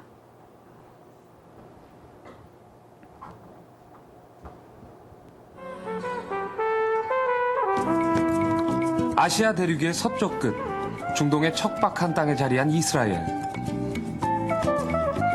분쟁 지역이라 여행자 보험도 안 된다는 여행지로는 뭔가 맞득지 않은 이스라엘로 길을 나선다.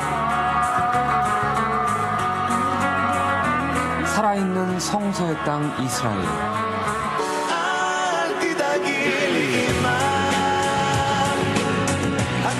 올해로 독립 60년을 맞은 이스라엘은 오래된 새 나라다.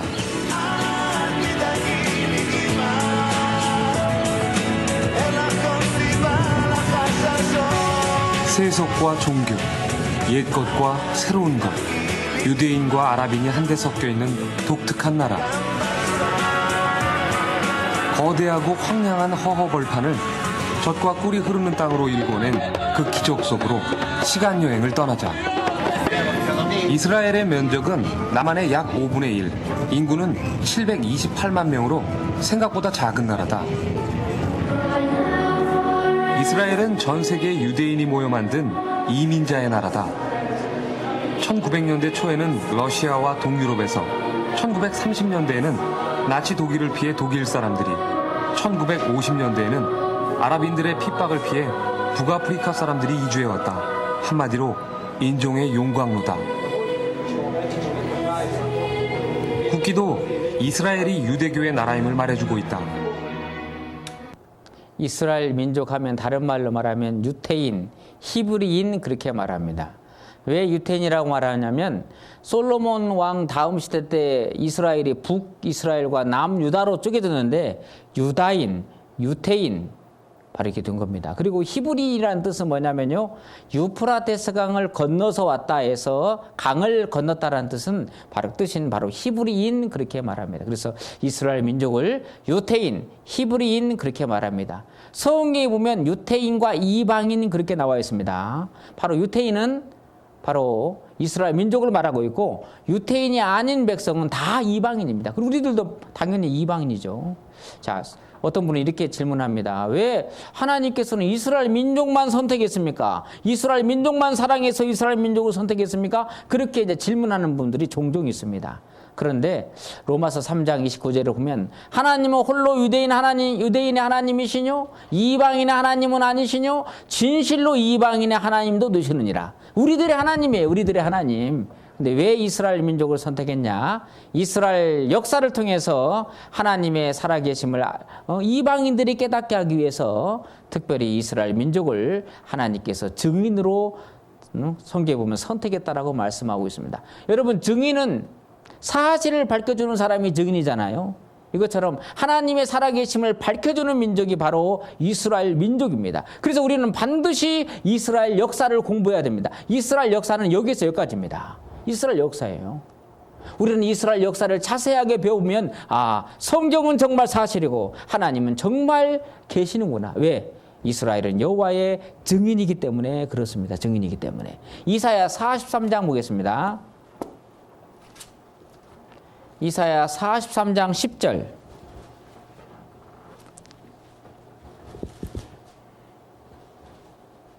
이사야 43장 10절 보겠습니다. 나 여호와가 말하노니 너희는 나의 증인, 나의 종으로 택함을 입었나니 이는 너희로 나를 알고 믿으며 내가 그인 줄 깨닫게 하려 함이라.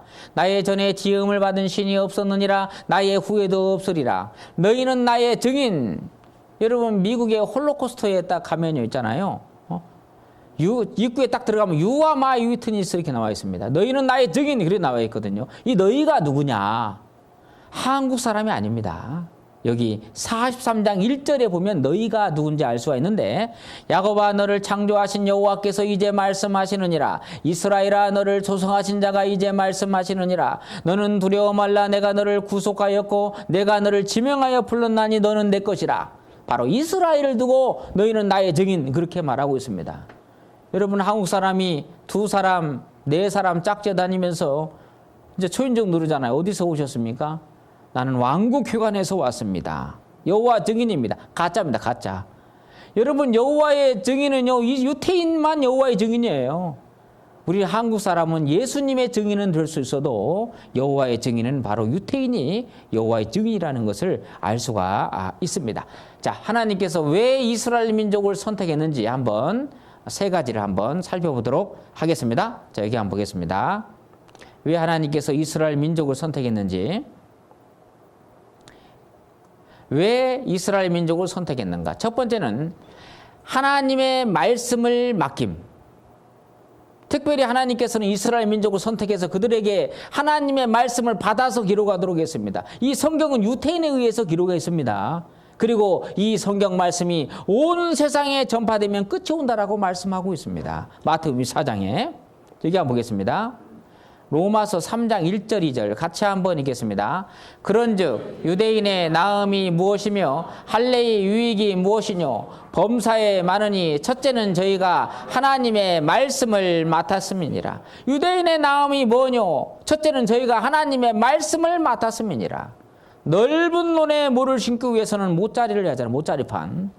모짜리판에서 모를 기른 다음에 모를 떠서 넓은 논에 모를 심고 제일 마지막에 모짜리판도 로타리 쳐가지고 거기서 이제 모를 심습니다. 이것처럼 하나님 말씀이 유대인에 의해서 기록됐고 이 말씀이 온 세상에 전파되고 제일 마지막에 유대인에게 복음이 전해지면서 역사는 끝이 나게 되어 있습니다. 이 성경이 그렇게 기록되어 있습니다. 그래서 하나님의 말씀을 맡기기 위해서 이스라엘 민족을 선택했다. 두 번째, 같이 한번 읽겠습니다. 하나님 살아계심을 이방인들에게 증거. 하나님 살아계심을 우리들에게 증거하기 위해서 이스라엘 민족을 선택했다는 것입니다. 그래서 성경에 보면요, 그들이 순종하면 하나님께서 복을 주십니다. 그들이 불순종하면 저주를 내립니다. 그 복과 화를 통해서 우리들로 하여금 하나님은 진짜 계시는구나, 이스라엘 가운데 역사하신 하나님이시구나 라는 것을 알게 한다는 얘기입니다. 그래서 그들이 순종하면 복을 받고 불순종하면 저주를 받았습니다. 여기 성경의 신명기 보면 28장 1절 2절 같이 한번 읽겠습니다. 네가 네 하나님 여호와의 말씀을 삼가 듣고 내가 오늘날 네게 명하는 그 모든 명령을 지켜 행하면 네 하나님 여호와께서 너를 세계 모든 민족 위에 뛰어나게 하실 것이라. 네가 네 하나님 여호와의 말씀을 순종하면 이 모든 복이 네게 임하며 네게 미치리니. 순종하면 복을 받겠다라고 하나님께서 약속하셨습니다. 그러면 그들이 불순종하면 어떻게 될까요? 15절 같이 한번 읽겠습니다. 네가 만일 네 하나님 여호와의 말씀을 순종하지 아니하여 내가 오늘날 네게 명하는 그 모든 명령과 규례를 지켜 행하지 아니하면 이 모든 저주가 네게 임하고 네게 미칠 것이니 바로 불순종하면 저주받는다라고 하나님께서 말씀을 하고 있습니다. 그래서 하나님의 살아계심을 이방인들에게 증거하기 위해서 하나님께서 이스라엘 민족을 선택을 했습니다. 세 번째, 정말 중요합니다. 예수님이 오시기까지 준비하기 위해서. 여러분, 이스라엘 민족 가운데 예수님이 탄생합니다. 그리고 예수님을 통해서 온 세상 사람들이 구원의 복을 얻을 수 있는 것입니다. 그래서 예수님 오시기까지 준비하기 위해서 이스라엘 민족을 선택했습니다. 그래서 로마서 9장 4절 5절 같이 한번 읽겠습니다. 저희는 이스라엘 사람이라 저희에게는 양자됨과 영광과 언약들과 율법을 세우신 것과 예배와 약속들이 있고 조상들도 저희 것이요 육신으로 하면 그리스도가 저희에게서 나셨으니 저는 만물 위에 계셔 세세의 찬양을 받으실 하나님이시니라. 아멘. 그래서 여기에 보면요, 바로 왜 이스라엘 민족을 선택했냐? 바로 그리스도가 저희에게서 나셨으니. 그래서 예수님 오시기까지 준비하기 위해서 이스라엘 민족을 선택했다라고 하나님께서 말씀을 하고 있습니다. 그래서 예수님 탄생 700년 전에 이사야 성경에 이사야 7장 14절에 보면 보라 처녀가 잉태하여 아들을 낳을 것이요 그 이름을 임마누엘이라 하리라 라고 말씀하고 있습니다. 처녀 몸에서 예수님이 탄생할 것이 이미 예수님 탄생 700년 전에 말씀하고 있습니다. 미가서 5장에 보면요, 바로 베들레헴에서 예수님이 탄생할 것도 기록되어 있고 이사야 53장 5절에 보면 예수님께서 십자가에 피 흘려 우리 모든 죄를 용서할 것도 성경에 이미 예수님 탄생 700년 전에 말씀하셨습니다. 그래서 예수님 오시기까지 준비하기 위해서 이스라엘 민족을 선택했다라고 말씀을 하고 있습니다. 그럼 구체적으로 이스라엘 역사에 대해서 한번 살펴보는 시간을 갖도록 하겠습니다. 자, 여기 한번 보도록 하겠습니다. 이스라엘 역사입니다. 자, 창세기 11장 때 하나님 믿는 사람이 한 사람도 없었습니다. 그래서 창세기 12장에 바로 한 민족의 조상 아브라함을 선택했습니다. 지금부터 4,000년 전입니다. 그리고 아브라함은 이삭을 낳고 이삭은 야곱을 낳고 야곱은 12아들을 낳았습니다. 그래서 이스라엘의 12지파가 된 것입니다. 그런데 야곱이 특별히 사랑했던 아들이 있는데 11번째 요셉을 사랑했습니다. 요셉을. 그래서 형들이 시기질투 해가지고 요셉을 갖다가 애굽에다가 팔아버렸어요. 세상에. 자기 동생을 팔아버렸습니다. 하지만 하나님께서 요셉과 함께함으로, 요셉과 동행함으로 요셉이 애굽에서 총리가 됩니다. 총리가. 그리고 7년 동안 풍년 때 있잖아요. 많은 곡식 창고를 지어가지고 거기다가 양식을 쌓아놨습니다. 그리고 7년 동안 흉년 때 있잖아요. 그 양식을 풀어서 애굽과 온 세상 사람들을 살렸다라고 성경에서 말씀하고 있습니다. 그때 이제 이스라엘 사람들도 이제 굶어 죽는 겁니다. 이제 가난에 허덕였습니다. 그래서 먹을 양식을 얻기 위해서 애굽에 갔습니다. 거기에 누굴 만났습니까? 자기네들이 팔았던 동생 요셉을 만났어요. 요셉이 총리가 된 것입니다. 이제 죽었다라고 생각했습니다. 그런데 요셉은 형들을 용서합니다. 우리 민족을 구원하기 위해서 나를 먼저 보냈다고 하면서 형들을 용서하고 가족들을 다 오라고 합니다. 그래서 애굽의 고센 땅에서 살게 됐습니다. 이제 이 요셉도 죽었습니다. 요셉을 알던 바로 왕도 죽었습니다. 여러분, 애굽의 왕을 파라오입니다. 파라오 왕, 파라오. 1대 파라오, 2대 파라오 이렇게 말합니다. 애굽의 왕을 바로 왕 그렇게 말해요. 그런데 이 요셉을 알던 바로 왕도 죽었습니다. 이 다른 왕이, 파라오 왕이 이제 집권을 했는데요. 다른 나라 사람들이 여기서 세력을 누르고 있거든요. 그래서 그들을, 이스라엘 사람들을 잡아다가 400년 동안 노예로 삼게 합니다. 노예로 삼았습니다. 그래서 그들이 피라미드를 건축하고 스핑크스를 건축했잖아요. 이스라엘 사람들이요. 고역에 시달리다 보니까 그들이 하나님께 기도했습니다. 하나님, 그 옛날 하나님께서 아브라함에게 준 땅 있지 않습니까? 그 땅으로 우리를 좀 보내달라고. 그 기도를 하나님께서 연락하셨습니다. 그래서 모세를 보냅니다. 모세를. 이 모세는 10가지 재앙을 내립니다. 피재앙부터 시작해서 마지막 장자 죽이는 재앙까지 내립니다. 결국 바로 왕이요, 항복 다 나가라 합니다. 그래서 이 모세가 장정 60만 명, 가족까지 합치면 200만 명을 데리고 애굽에서 출애굽하는 사건이 벌어집니다. 성경의 창세기 다음에 출애굽이잖아요. 애굽을 나온다고 해서 출애굽입니다. 쭉 나가는데요. 앞에는 홍해바다가 쫙 깔려있고 뒤에는요 다시 바로가 변심해가지고 군대를 이끌고 막 이스라엘 사람을 죽이려고 쫓아옵니다. 앞에는 홍해바다, 뒤에는 애국 군대 진퇴양난 사면초가입니다. 그때 사람들이 말했습니다. 모세여, 애굽에 매장지가 없어서 우리를 홍해바다에 빠져 죽일 작정이냐? 그때 이 모세가 한 말이 있습니다. 가만히 있어서 하나님의 능력을 보라. 지팡이를 홍해바다에 내어밀었더니 홍해바다가 쫙 갈라지는 사건이 벌어집니다. 그런 이적이 일어난 것입니다. 과연 이게 사실일까요? 자, 성경을 먼저 확인해 보도록 하겠습니다. 출애굽기 14장 보겠습니다. 14장 21절. 14장 21절.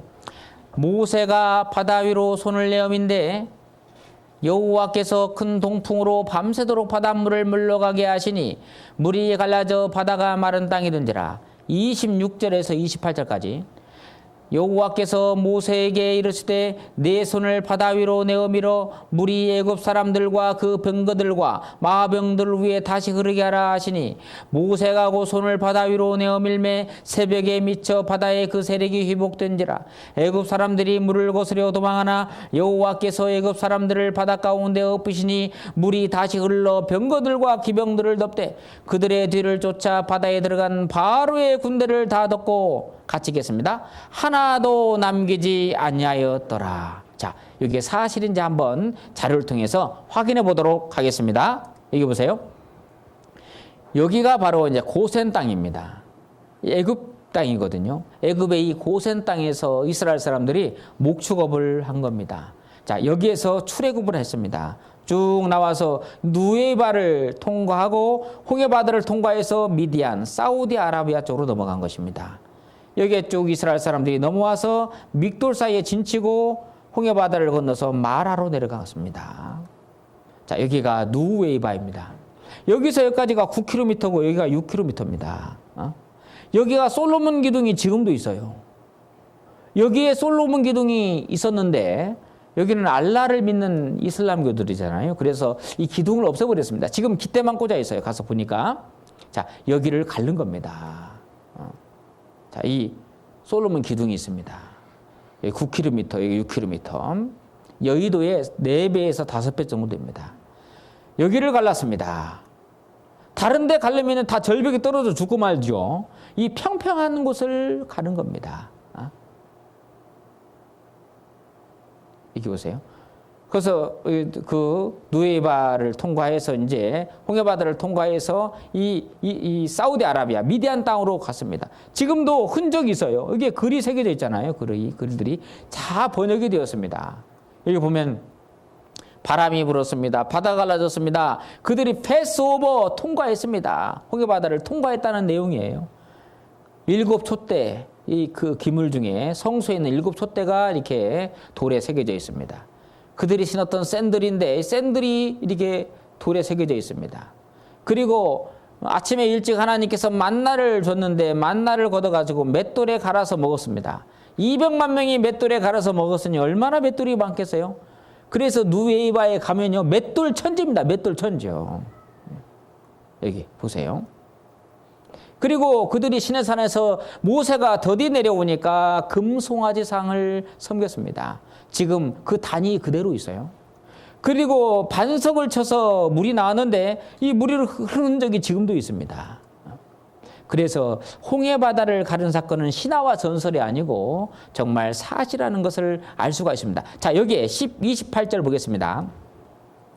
물이 다시 흘러 병거들과 기병들을 덮되 그들의 뒤를 쫓아 바다에 들어간 바로의 군대를 다 덮고 하나도 남기지 아니하였더라. 하나도 남기지 아니하였다는 것은 바로 왕이 죽었다는 것입니다. 여러분, 이 바로 왕이 죽잖아요. 바로 왕이 죽으면 그 아들이 그 아버지 바로 왕을 미이라 처리합니다. 미이라 처리. 미이라 처리해가지고 이 피라미드 속에 무덤 속에 넣어놓습니다. 이 피라미드는요 높이가 140m, 돌이 250여만 개가 들어가 있습니다. 이게 무덤이에요, 무덤. 거기에다가 이 미이라 처리해가지고 넣어놓거든요. 자, 만약에 여기에 보면 하나도 남기지 아니하였더라. 이 모세를 추적하던 바로가 이 바다에 빠져 죽었다라는 것을 알 수가 있습니다. 시편 136편 보겠습니다. (15절) 보겠습니다. 시편 136편 15절. 같이 한번 읽겠습니다. 바로와 그 군대를 홍해에 엎드러뜨리신 이에게 감사하라. 그 인자심이 영원함이로다. 바로와 그 군대를 홍해에 엎드러뜨리신 이에게 하나님에게 감사하라. 이 바로가 홍해에 엎드러져서 죽었다라는 것을 이 말씀을 통해서 알 수가 있습니다. 자, 여기 한번 자료 보도록 하겠습니다. 여기가 이제 카이로 박물관입니다. 여기에 이제 성술에 가면요. 여기 2층에 무엇이 있느냐. 미라실이 있어요. 미라실이요. 여기 들어가는데도 입장료가 들어가고 입장료를 내고 또 여기 미라실 들어가는데 20불 내야 돼요. 약 2만 원 정도 내야 됩니다. 저는 들어가서 봤어요. 모세 추적하다 죽은 왕은 누구냐? 구신 성서 코란 기록 연구 활발 25구 이집트 왕 유체 사인 조사 죽음 이유를 조사한 겁니다. 19조 메르네프타 익사. 여기에 보면 제19왕조의 메르네프타가 모세를 추적하다 홍해에서 익사한 왕일 가능성이 가장 많다 한다. 보통 이집트의 미라는 모두 젓갈색을 띠고 있는데 이 미라는 흰색이고 바닷물에 빠졌기 때문에 그렇습니다. 얼굴의 모양이 많이 일그러져 있으며 눈썹을 물감으로 그리는 흔적이 있고 귀가 무엇 물고기인가에 뜯어먹힌 듯 없는 데다가 귀가 소금기로 몸이 소금기로 덮인 부분이 있다는 것이다. 왼쪽 귀가요 물고기인가에 뜯어먹힌 듯 없습니다.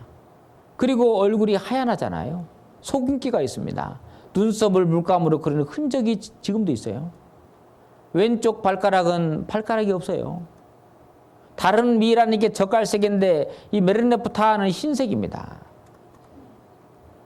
여기 보면 메르네프타 아들이요 10살 때 의문의 죽음을 당합니다. 마지막 장자 죽이는 재앙, 10번째 재앙이 장자 죽이는 재앙을 내릴 때 아들이 죽은 것입니다. 그리고 이 메르네프타는 엑스더스 출애굽 당시에 파라오 왕이라는 것을 알 수가 있습니다. 모세를 추적하다가 죽은 왕이다는 얘기죠. 그러면 홍해바다에 지금도 흔적이 있을까요? 있습니다. 그래서 잠수부가 들어갔습니다. 하니까요, 여기에 산호가 달라붙어 있습니다. 이 바퀴예요. 그래서 이 전차들이 옆으로 누워 있는데 산호가 달라붙어서 지금까지 보존되어 있는 겁니다. 금과 은으로 합금된 것인데요. 그때 당시에 벽화 이 바퀴하고 똑같아요. 똑같습니다.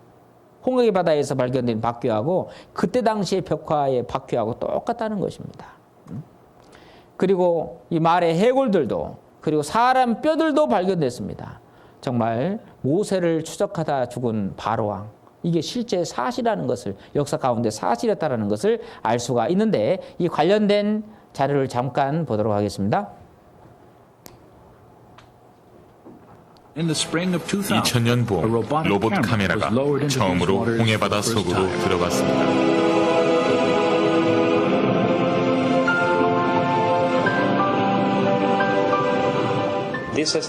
우리가 무선 조종 카메라를 가지고 그곳에 들어간 것은 처음 있는 일이었습니다. 로봇 카메라 조사를 통해 많은 산으로 덮인 인위적인 모양과 형태의 물체를 발견했습니다. 그것은 산호 형태의 아치 모양과 큰 원판 모양의 엉켜진 조각들이었습니다. 이제 우리는 카메라를 이동시켜서 기이한 형태의 모양을 탐사하려 합니다. 이 모양들은 한 곳에서뿐만 아니라 여러 곳에서 계속해서 발견되어집니다. 우리는 전차축과 허브 그리고 바퀴 같은 것들을 보았습니다.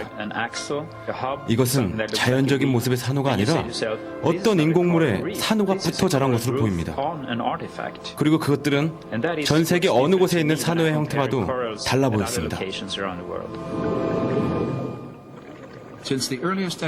처음 탐사 때 한 가지 특이한 형태의 물체가 바다 밑바닥에 있었습니다. 그것은 고든 막대기에 둥근 원판이 올려져 있는 원형 테이블 모양이었습니다.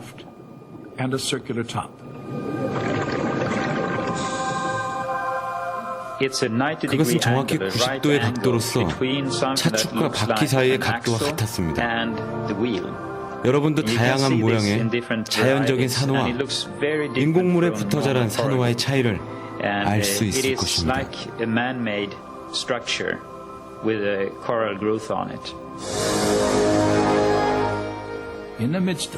가운데 있는 둥근 물체는 부서진 차축과 허브로 보입니다.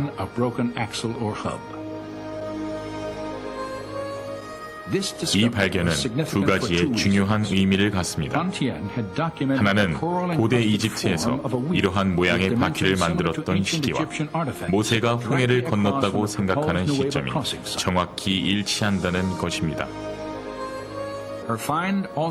다른 하나는 성경의 기록에 맞추어 홍해 사건을 증명해주는 최근에 발견된 실질적 증거라는 것입니다. 예.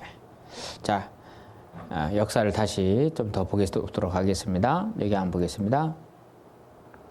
이제 모세의 바톤을 이어서 이제 여호수아가 가나안 땅, 이스라엘 땅을 정복을 했습니다.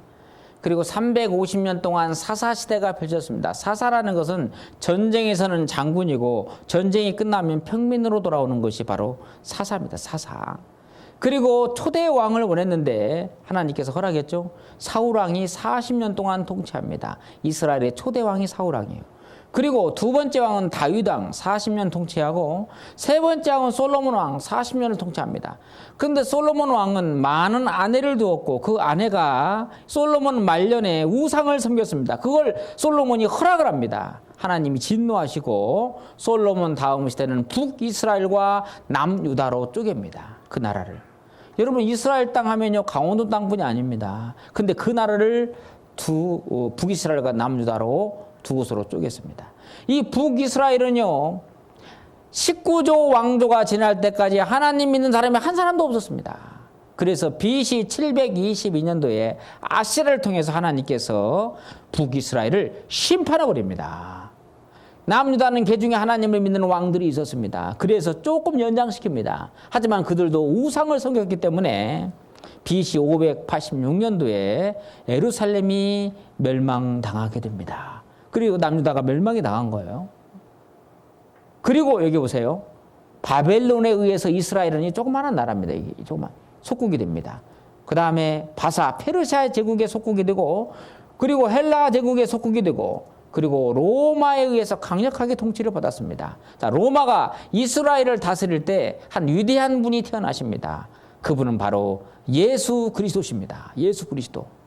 성경의 주인공이 바로 예수님이십니다. 예수님. 자, 예수님이 누군지 아는 것은 아주 굉장히 아주 중요하잖아요. 자, 성경을 통해서 예수님이 누군지 한번 살펴보는 시간을 갖도록 하겠습니다. 자, 여기 한번 보겠습니다. 여기 한번 보세요. 이사야 9장 6절 같이 한번 읽겠습니다. 이는 한 아기가 우리에게 낳고 한 아들을 우리에게 주신 바 되었는데 그 어깨에는 정사를 메었고 그 이름은 기묘자라 모사라 하나님이라 영존하시는 아버지라 평강의 왕이라 할 것임이니라. 한 아기가 우리에게 낳는데 이 예수 그리스도시죠. 예수님이십니다. 그분은 전능하신 하나님이다라고 말씀하고 있습니다. 그런데 누가복음 1장 35절에 보면 하나님의 아들로 예수님이 표현하고 있습니다. 천사가 대답하여 가로되 성령이 내게 임하시고 지극히 높으신 이의 능력이 너를 덮으시리니 이러므로 나실 바 거룩한 자는 하나님의 아들이라 일컬으리라. 그러면 예수님은 하나님입니까? 하나님의 아들입니까? 하나님이에요. 왜 그런데 하나님의 아들로 표현되어 있냐? 하나님께서 인간의 모습을 입고 이 땅에 오신 것입니다. 그래서 요한복음 10장 3절에 보면 나와 하나님은 하나니라. 예수님과 하나님은 하나다라고 했습니다. 요한복음 14장에 보면 빌립이 예수님께 말했습니다. 예수님 하나님 좀 보여주세요. 예수님 말씀하시기를 나를 본 자는 하나님을 보았거늘 어찌하여 하나님을 보여달라 하느냐. 바로 예수님은 하나님이시라는 것을 알 수가 있습니다. 바로 삼위일체 하나님입니다. 성부, 성자, 성령은 다 같으신 분이라는 것을 같은 분이라는 것을 알 수 있습니다. 자, 요한일서 5장 20절 같이 한번 읽겠습니다. 또 아는 것은 이르러 우리에게 지각을 주사 우리로 참된 자를 알게 하신 것과 또한 우리가 참된 자 곧 그의 아들 예수 그리스도 안에 있는 것이니 그는 참 하나님이시오 영생이시라. 그는 참 하나님이시오. 예수님은 참 하나님이시오. 영생이다라고 말씀하고 있습니다. 이 예수 그리스도께서 이제 2000년 전에 베들레헴에 태어났습니다. 그 예수님이 점점점 자랐습니다. 이제 30살이 되자 예수님을 통해서 하나님의 능력이 나타납니다. 앉은뱅이 안수하니까 앉은뱅이가 벌떡 일어납니다. 소경을 안수하니까 소경이 눈을 뜹니다. 귀머거리를 안수하니까 귀가 열립니다.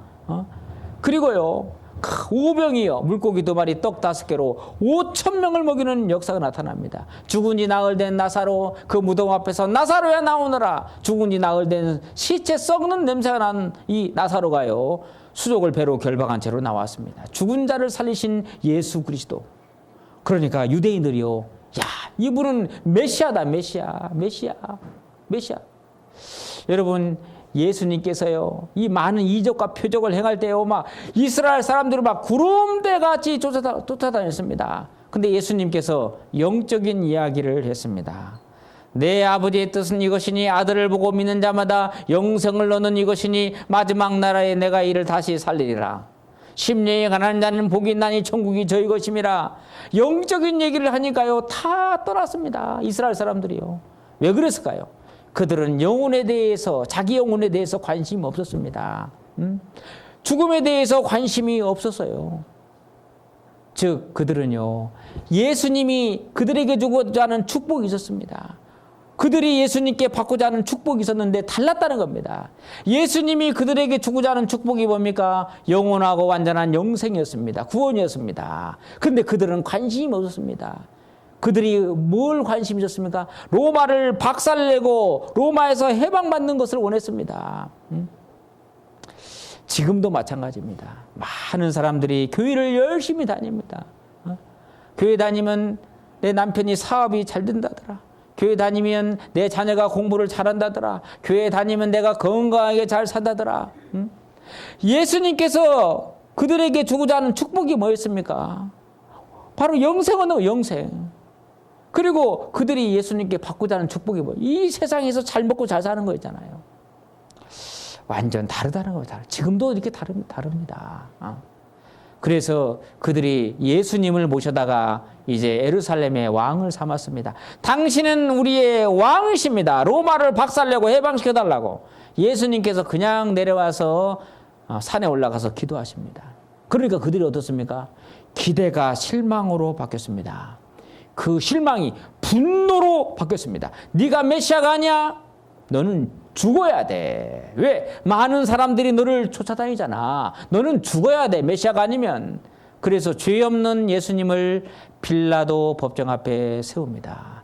그때 당시에 빌라도 총독이 있었습니다. 죄 없는 예수님을 빌라도 그 앞에 끌고 간 거예요. 죽여달라는 겁니다. 이 빌라도가요, 뒷조사를 다 해봤어요. 그런데 이 예수 그리스도는요, 죄가 없는 겁니다. 단지 종교적인 문제로 예수님을 죽이려고 하는 거거든요. 그래서 그때 당시에 6월절이 되면 한 사람을 풀어주는 전례가 있습니다. 살인강도 바라봐 예수님을 세워놓고 둘 중에 누구를 너희에게 놓아주기를 원하느냐라고 말했습니다. 그때 이스라엘 백성들이 뭘 선택했습니까?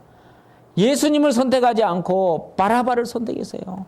바라바를 풀어주고 예수를 십자가에 죽여달라고 했습니다.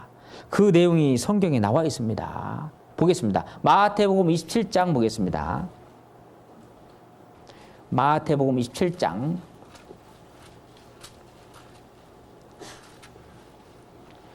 27장 15절에서 보겠습니다. 20절까지.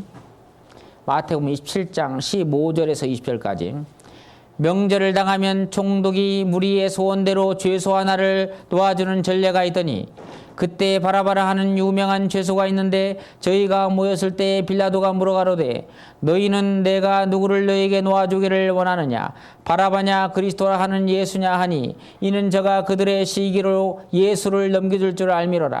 총독이 재판자리에 앉았을 때에 그 아내가 사람을 보내어 가로되 저 오른 사람에게 아무 상관도 하지 마옵소서. 오늘 꿈에 내가 그 사람을 인하여 애를 많이 썼나이다 하더라. 대세상들과 장로들이 무리를 권하여 바라바를 달라하게 하고 예수를 멸하자게 하였더니 총독이 대답하여 가로되 둘 중에 누구를 너희에게 놓아주기를 원하느냐? 가로되 바라바로소이다.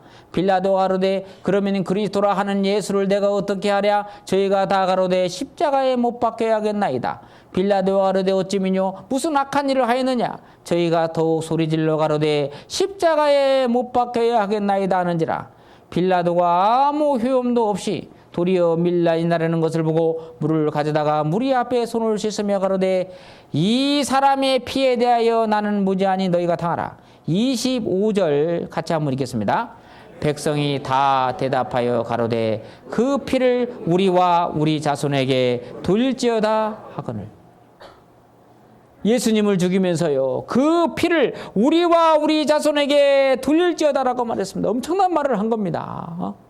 여러분, 이 이스라엘은요, 그들이 순종하면 복을 받습니다. 불순종하면 저주를 받잖아요. 예수님을 죽이면서. 예수님은 하나님이잖아요. 그 피를 우리와 우리 자손에게 돌릴지어다. 결국 예수님께서는요, 온 세상 사람들을 위해 십자가에 죽습니다. 그러나 예수님을 죽인 이스라엘 백성들은요, 칼이 따라다니고 저주를 받는다라고 하나님 말씀하고 있습니다. 그들이 불순종하면 저주를 받은 것입니다. 저주를요. 자, 역사 가운데 예수님을 죽인 죄가 그대로 역사 가운데 칼이 따라다니는데 그걸 한번 확인해 보도록 하겠습니다. 자, 여기 한번 보세요. 가이사 아구스토 황제 때 예수님이 탄생합니다. 디베리오 가이사 때 예수님이 십자가에 처형당하거든요. 예수님은 실존 인물이라는 것을 알 수가 있습니다. 이 역사책입니다. 네로가 이스라엘을 다스릴 때, 로마를 다스릴 때 이스라엘은 속국이었습니다. 이스라엘에 폭동이 일어나니까 네로가 베스파시아누스 장군을 보내서 진압 명령을 내렸습니다.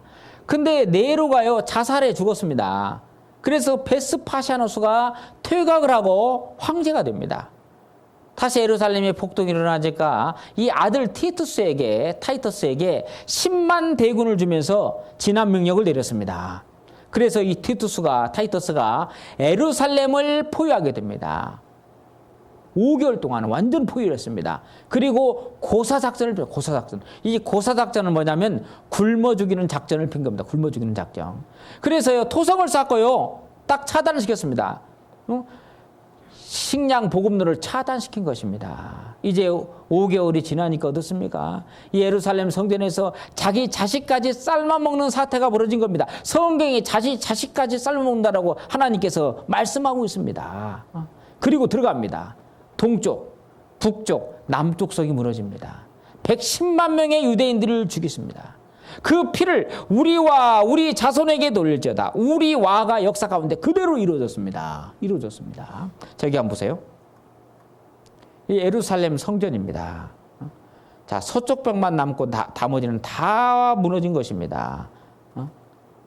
이 타이터스가 이 예루살렘에 기물을 싣고 이제 이스라엘 땅으로 로마로 이송하는 그런 모습입니다.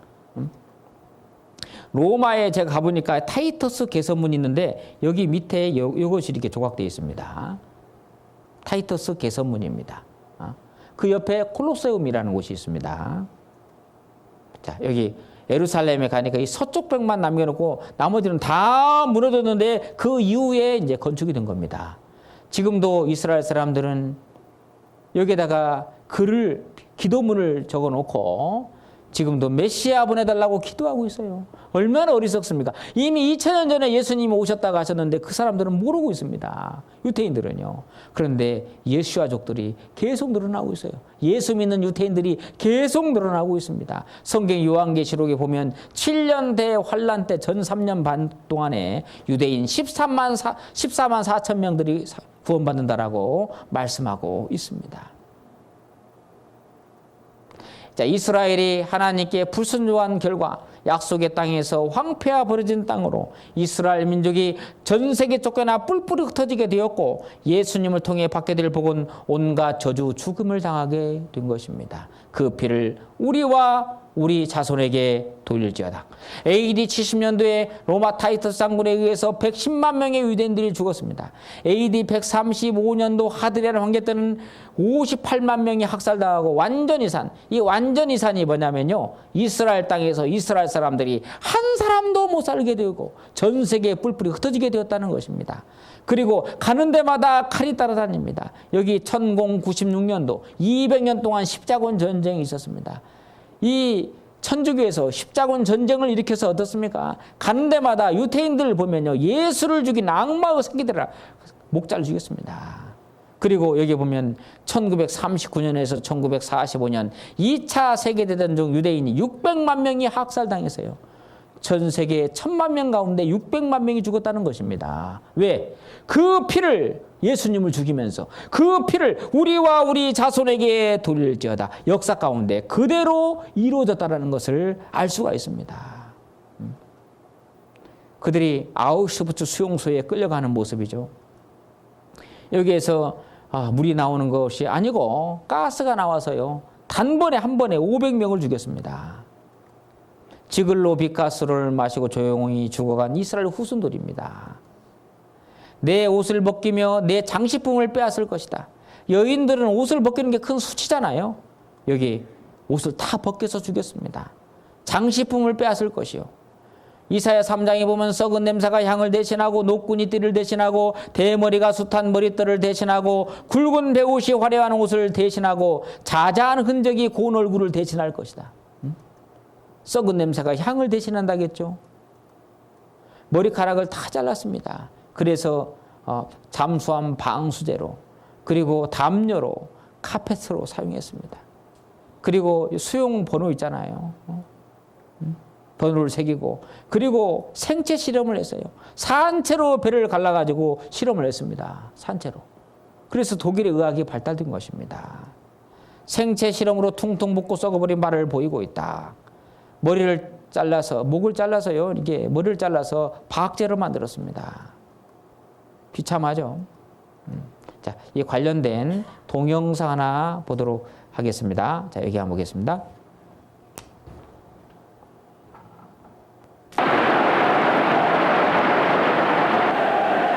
1939년 1월 히틀러는 체코슬로바키아에서 독일어를 쓰는 지역을 합방하고 전쟁을 계획했다.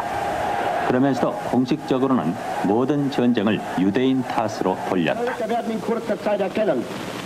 Dann wird das Ergebnis nicht die Bolschewisierung der Erde und damit der Sieg des Judentums sein, sondern die Vernichtung der jüdischen Rasse in Europa.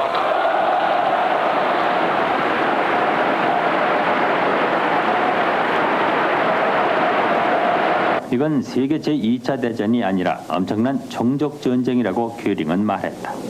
전쟁이 계속되면서 나치는 여러 나라에서 유대인들을 탄압했다. 유대인들은 다윗의 뼈를 달고 다녀야 했고 홀란드에서는 빈민굴에서만 살아야 했다. 그곳에서부터 인간 도살 작업은 시작됐다.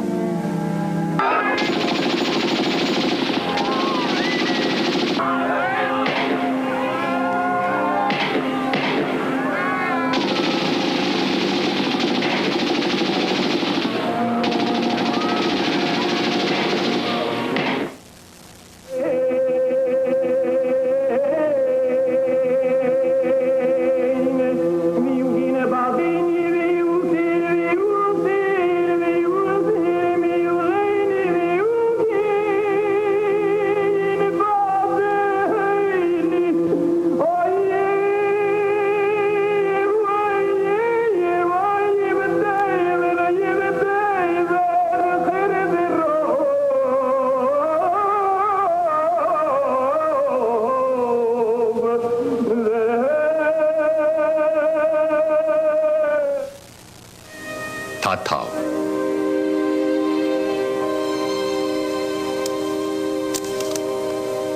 작센하우젠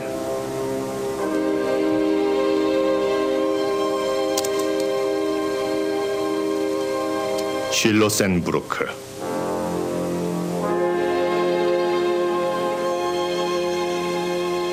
베르겐벨젠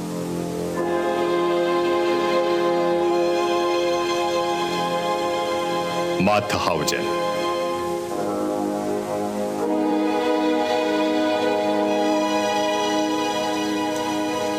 라벤스부리크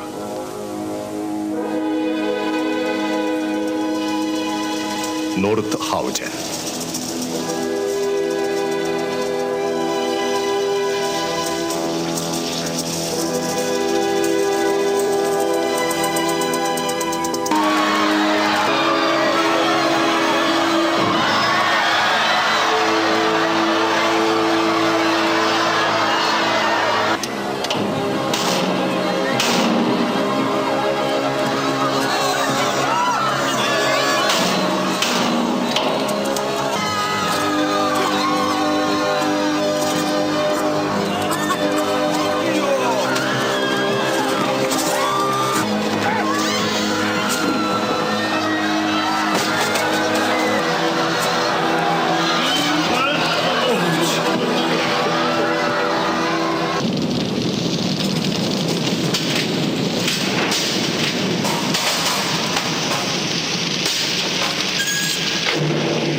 누가복음 23장 여기 이걸 보겠습니다. 누가복음 23장 31절 여기 같이 한번 읽겠습니다. 푸른 나무에도 이같이 하거든 마른 나무에는 어떻게 두려워하시니라. 여기에서 푸른 나무는 이스라엘 민족을 말씀하고 있습니다. 마른 나무는 이방인 우리들을 말하고 있습니다. 푸른 나무에도 이같이 하거든 마른 나무는 어떻게 두려워하시니라. 여러분, 마른 나무가 잘 탑니까? 푸른 나무가 잘 탑니까?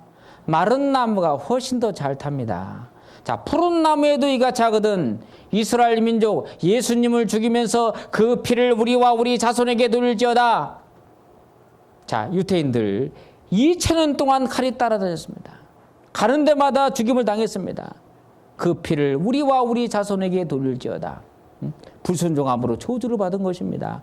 푸른 나무에도 이같이 하거든 하나님의 선택한 민족도 예수님을 죽인 죄로 이렇게 저주를 받았는데 마른 나무인 우리들, 만약에 우리들이 예수님의 사랑을 깨닫지 못한다면 지옥에서 영원히 고통받을 것을 하나님께서 말씀하고 있습니다. 여러분, 이스라엘은 이방인의 실물 모델입니다. 이스라엘 사람들이 예수님을 죽인 죄로 2000년 동안 저주를 받았습니다. 실물 모델이에요. 만약에 우리들이 예수님의 사랑을 깨닫지 못한다면 지옥에서 영원히 고통받을 것을 말씀하고 있습니다. 여러분, 하나님은 거짓말하시는 분이 아니에요. 민수기 23장 19절에 보면 하나님은 인생이 아니시니 시건치 않으시고 인자가 아니시니 후회가 없으시도다. 어찌 그 말씀하신 바를 행치 않으시며 하신 말씀을 실행치 않으시랴. 하나님 말씀은 반드시 100% 이루어진다라는 것을 말씀하고 있습니다. 여러분, 그 옛날 예수 그리스도를 그 십자가에 못 박은 유대인들 2000년 동안 저주받았습니다. 만약에 우리들이 예수님의 사랑을 깨닫지 못하면 지옥에서 틀림없이 영원히 고통받을 것입니다. 왜 이스라엘 사람들이 예수님을 죽이면서 그 피를 우리와 우리 자손에게 돌릴지어다라고 말했을까요? 모르니까. 자기들의 역사를 봤다라고 한다면 감히 예수님을 죽이면서 그 피를 우리와 우리 자손에게 돌릴지어다라고 말하지 못할 것입니다. 저는 상담하다 보면 이런 분이 있어요. 목사님, 그만하세요. 목사님 그만하시라니까요. 지옥 가더라도 내가 갑니다. 목사님 안 가잖아요. 제가 갑니다. 그러니까 그만하시라고요. 그런 얘기 들면요, 너무 슬픕니다. 왜 그럴까요? 왜 그런 말을 할까요? 지옥이 있다라는 걸 모르기 때문에 그렇습니다. 지옥이 있다는 걸 모르기 때문에. 왜 옆에 있는 분이 애원하고 사정하는 줄 아십니까? 한 번만 말씀 한번 들어보자고. 한 번만 들어보자고. 왜 사정하고 애원하는 줄 아십니까? 지옥이 있기 때문에 그렇습니다. 여러분, 이스라엘은 이방인의 실물 모델입니다. 우리는 영상을 봤습니다. 야, 저렇게 이스라엘 사람들이 비참하게 죽었구나. 우리는 이스라엘 그 역사를 보면서 야, 하나님은 정말 그 무서운 분이구나. 아, 그렇구나. 이 유대인들이 예수님을 죽인 죄로 2000년 동안 저렇게 저주받았으니 우리들이 예수님의 사랑을 깨닫지 못하면 지옥에서 영원히 고통받는구나. 바로 이 영상을 보여준 것은 바로 하나님의 은혜입니다. 은혜. 왜? 여러분들은 절대 지옥에 가서는 안 된다는 것입니다. 제발 믿으라는 것입니다. 하나님께서는 여러분들이 모든 사람이 구원을 받으며 진리를 아는데 이르기를 원하십니다. 여러분들이 믿고 천국 가기를 하나님께서 간절히 원해요. 그래서 이스라엘 역사를 보여준 것입니다. 실물 모델로 보여준 것입니다. 제발 지옥이 있으니까 지옥 가지 말라고. 여러분, 끝까지 말씀을 잘 듣고 지옥 가지 않는 영원한 천국에 들어갈 수 있는 소망을 꼭 얻으시길 바랍니다. 내일은 수요일입니다. 수요일. 어떤 본교회 다니시는 분들, 나는 기성교회 다니시는 분들, 내가 본교회 가야겠다라고 생각하는 분이 있는데, 내일 있잖아요. 내일이 아주 중요한 말씀 전해지거든요. 이 성경 말씀은 하루하루 계속 파노라마처럼 연결이 되어 있습니다. 내일 빠지게 되면 그 다음 말씀 듣는 데 영향이 있기 때문에 내일 오셔서 또 말씀을 들으시길 바랍니다. 내일 여기에 참여했다고 하나님이 뭐 슬퍼하시냐? 절대 그렇지 않습니다. 기뻐하셔요. 내일 또 오셔서 말씀을 계속 들으시길 바랍니다. 기도하겠습니다. 하나님, 감사합니다. 푸른 나무에도 이같이 하거든 마른 나무는 어떻게 두려워하시니라. 이스라엘 민족이 예수님을 죽인 죄로 2000년 동안 저주받았습니다. 만약에 이방인들 우리들이 예수님의 사랑을 깨닫지 못한다면 지옥에서 영원히 고통받는다는 것을 이스라엘 역사를 통해서 교훈을 받았습니다. 하나님, 이번 기회에 하나님 말씀을 잘 듣는 가운데 정말 지옥 아닌 저 천국에 들어갈 수 있는 소망 얻을 수 있도록 도와주시옵소서. 특별히 계속해서 말씀을 들을 수 있도록 그 마음 변치 않도록 하나님께서 그 마음과 생각을 지켜주시길 간절히 원합니다. 돌아가는 발걸음도 성령께서 인도해 주시기 원하면서 우리를 항상 사랑하시는 살아계신 우리 구주 예수님 이름으로 기도하였습니다. 아멘. 네, 수고하셨습니다.